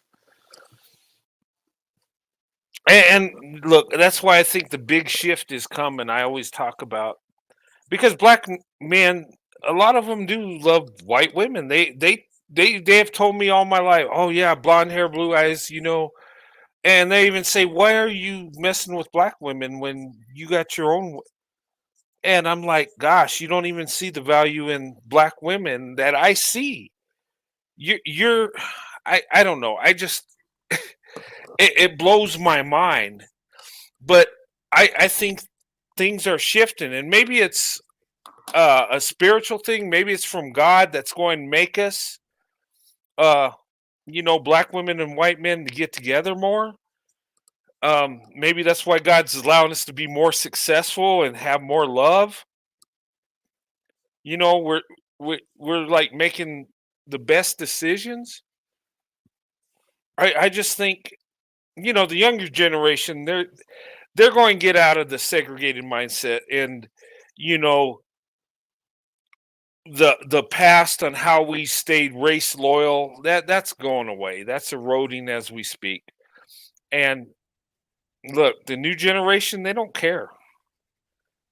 And that's a good thing, I think, because if we could get the marriage rate uh, for black women above 27%, we would thrive as a country. We'd be better off. Well, look at all the information that Gen Z and millennials have access to. They have access to pro Yeah, white male leadership. They have access to pro yeah, white male leadership's channel, right? So, it's an opportunity to basically have a paradigm shift. You have to yeah, start viewing the world differently. And when you learn about this stuff, you are absolutely forced to adjust and adapt your stance in certain ways. And it's just a part of the growing process. And so thanks for this live. yeah. Thanks for right Absolutely. leadership. You put this together nicely, and you know what? You brought today. You brought evidence, and you brought the truth. And I know people are going to be having caught in their feelings, emotional and angry. But look, the truth is the truth. And you know what? There ain't many channels doing this, putting this out there. And I know they're going to call you extreme because of your name and because of the stuff you put out there. But what you're doing is very much needed. What you're doing is you're putting out the truth. And you know what? I support you. And look, and I know there are a lot of people out there that love you and have your back, but some of them are afraid to support you because it's looked at as or controversial. But you know what? The truth always is controversial. You know what? When we step out of our comfort zone, it's confrontational. When we interracially date, it's confrontational. When we interracially married, it's confrontational. When we decide to choose our own path in life, it's confrontational.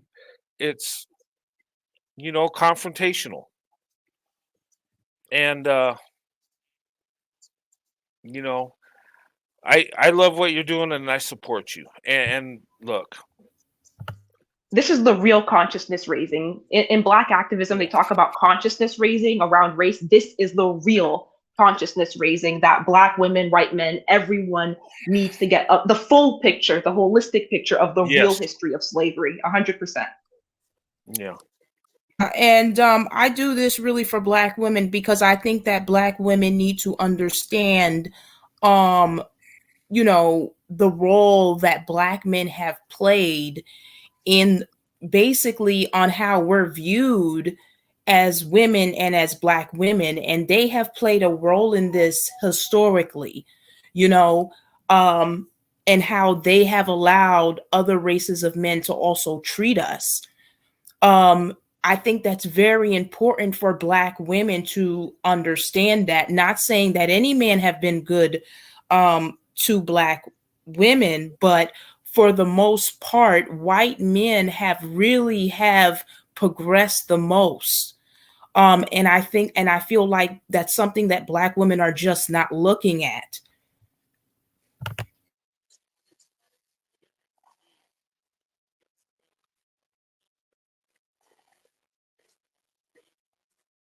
yeah.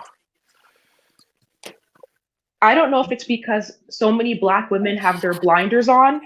As I was going through this process and the scales were falling from my eyes and the rose-colored glasses, were shattering.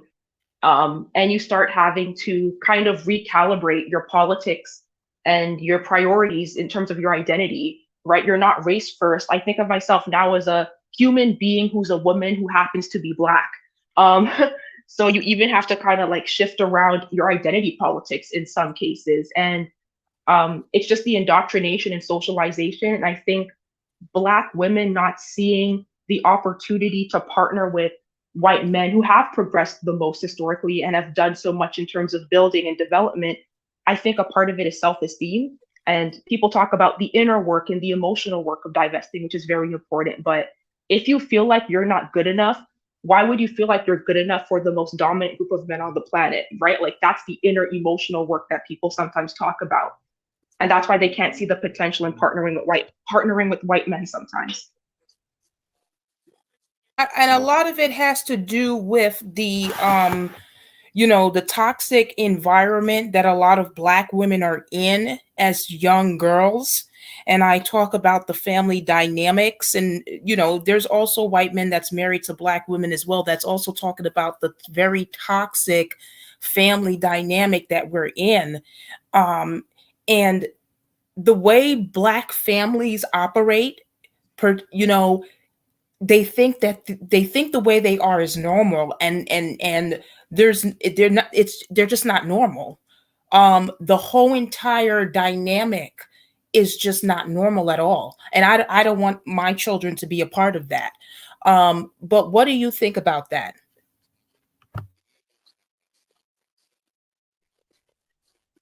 For me or Brent, sorry.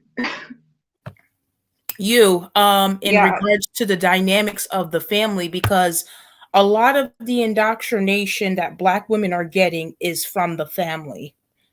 So that's where we're at as little girls, and that's who we're being indoctrinated by, is by our family members. Mm-hmm.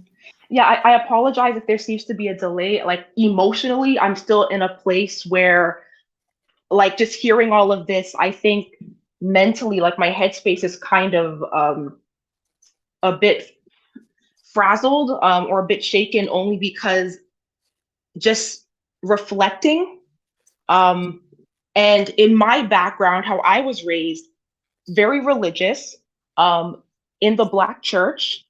The Black church is actually very race loyal. I know Brent is a Christian and he's a conservative, but even the race politics in the Black community starts to overlap with the religious Black community. So even our experience in the Black church is a bit different. There is race politics in the Black church, and I was raised in an environment where we would every year watch Black themed movies and go to the cinema and watch 12 Years a Slave as like a family get together. And I was just constantly surrounded by Black media and religious theology, Black religious theology, and I had no sense.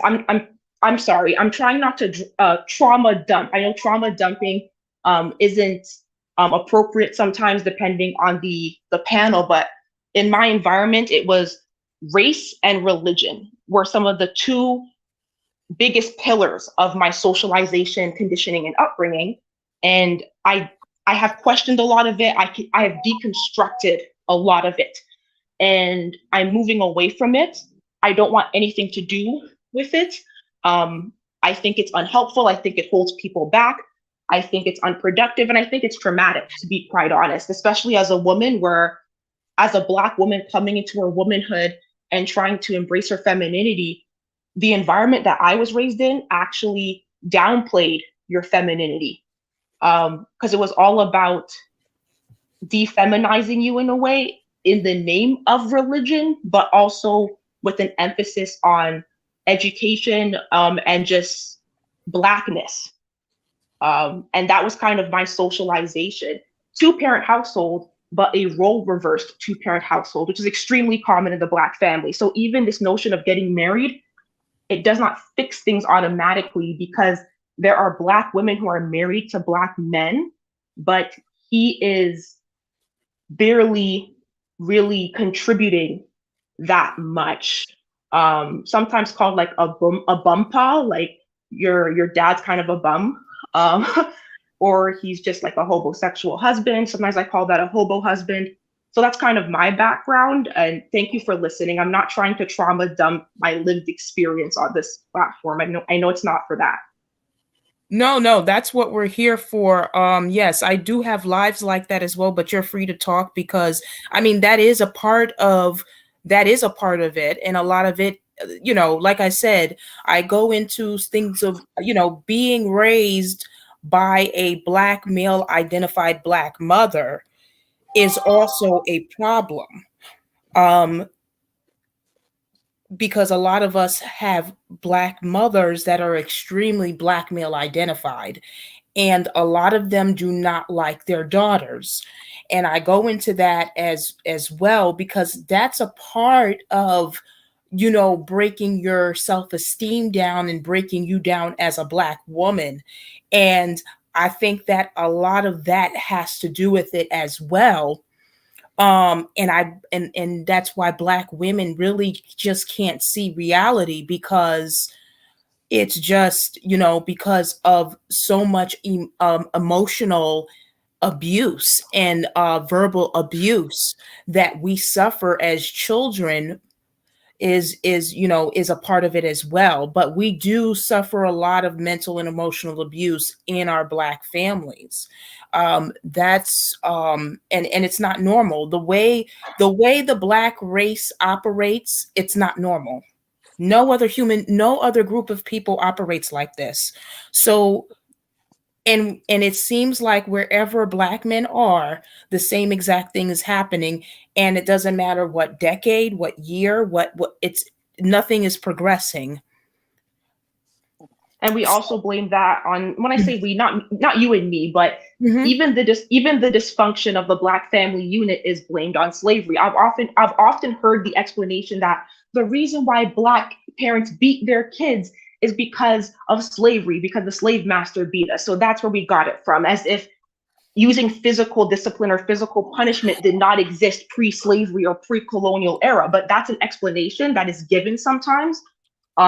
Same thing with the theory of post-traumatic slavery syndrome, an academic scholarly argument that the reason the Black community is so dysfunctional is because of the multi-generational trauma that we've inherited from slavery. So slavery is really like the root cause in this like theoretical framework for literally everything, from the parenting styles to the family dynamics, to the role reversal in the household, the failed patriarchy, just everything. There is no accountability from the Black male collective, Black mothers who are extremely male identified, don't have any insight or introspection, or if they do, they're just in denial about the state of things. And so it's difficult to move forward if you're living in denial and stuck in the past. Absolutely. And this is why I created my platform to move Black women to other groups of men, because a lot of the issues that we basically have is a lack of, like I said, I go into the male hierarchy, and for whatever reason, we're just stuck with a very low performing group of men that seems to not be able to progress. So the next thing will be what we need to do. And that's just what it is at this point. So because now this whole slavery thing is now just an excuse because they were contributing to it, and we don't even know how many of them was actually doing it, because some of them were even going to court changing their ethnicity. So I got to real deep into that and figure out how many there really was, because there could be a lot more than we ever thought. So that's another thing as well. You're doing some seriously important work. It reminds me of the archivist who goes through historical documents and basically record and documents everything. Yeah, well, that's what I'm trying to do because Black women have been lied to, and it seems like they cannot move forward with other races of men based on the lies that basically the Black race have been telling us. Um, you know, and that seems to be Black women's biggest problem right now is what was going on in slavery time, which they were contributing the whole entire time. So, but I am going to close up this live in about 10 minutes. City Auntie, is there anything else you would like to say? Well, this has been an interesting historical journey and an emotional journey for me, observing and participating in this live. I think you've exposed and revealed a lot. This is definitely a hidden history for the vast majority of people who are not taught this information, and it should be widely taught. I think it's necessary to change the way people perceive slavery and even perceive white people, because this argument of white male privilege, this argument of Black victimization, is dependent on this dichotomy of like white man, slave owner, Black person, inferior slave victim. Like that dichotomy is dependent on the narrative of slavery being very race-based and split in half when Black men were contributing on the side of the oppressor. So thank you so much for exposing all of this and doing what needs to be done and letting me on the panel with you.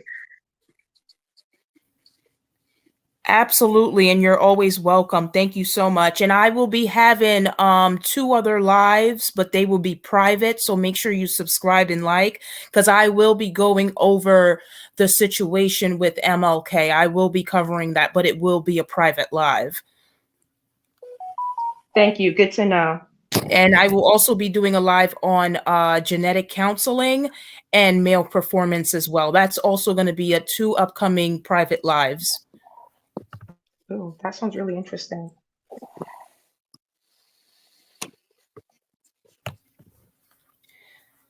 So, City Auntie, is there anything else you would like to say? I'm just going to head out now. Thank you for letting me on the panel. Looking forward to your future lives. And have a good day, Brent, and have a good day to you as well, pro-white male leadership. Thank you. Thank you so much. Thank you so much. Yeah. So, Brent, what do you think about that? Yeah, this has been a good live, and thank you for this. And thanks to City Auntie for coming on. I hope I said her name right. It was a great conversation, and you know what? I mean, information's out there. It's at our fingertips. And thank you for bringing this out. I learned some stuff I didn't know. Look, the stats on what you brought out, I didn't know it was that many. And that's amazing. That is something really interesting. But there's one side of history we get, and then there's the total history. And you're bringing the total history, and that's good. And I applaud you for that. And I applaud you for your courage to step out and tell the truth. And your platform's going to be very powerful. It already is. I mean,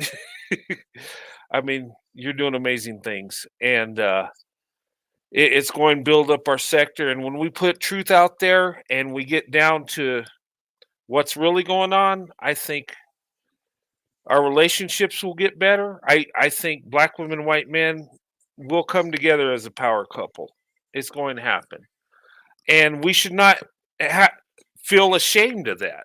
We should not have to explain that or be apologetic on that. By no means. But I appreciate you digging out this information, presenting a show today, and teaching us, and not just entertaining us, but putting out the facts there. And you know what? That's power. And you know why we didn't get trolls out today? Because they know you're bringing the truth. Yeah. You're bringing the smackdown with truth. And what are they going to say? Oh, this didn't happen. These are just made up screenshots. No, they know it's true. So, yeah. That's so funny, Brent. Brent, thank you so much for being here. I appreciate when you're on my lives. Thank you so much. But I am going to close it down because it's been over 2 hours now, and you know how I feel about having super long lives. Yeah, I know. Yeah. But yeah, hey, thanks for having me. I had a great time. This was a pleasure. This was a learning experience, and hey,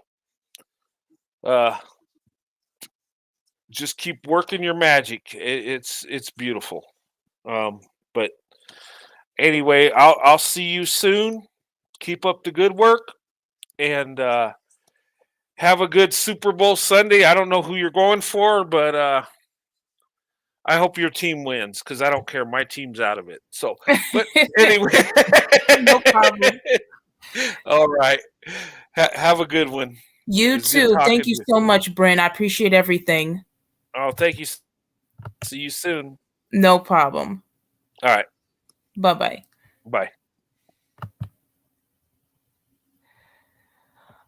Thank you guys for listening. Thank you guys for coming. I appreciate you guys all being here.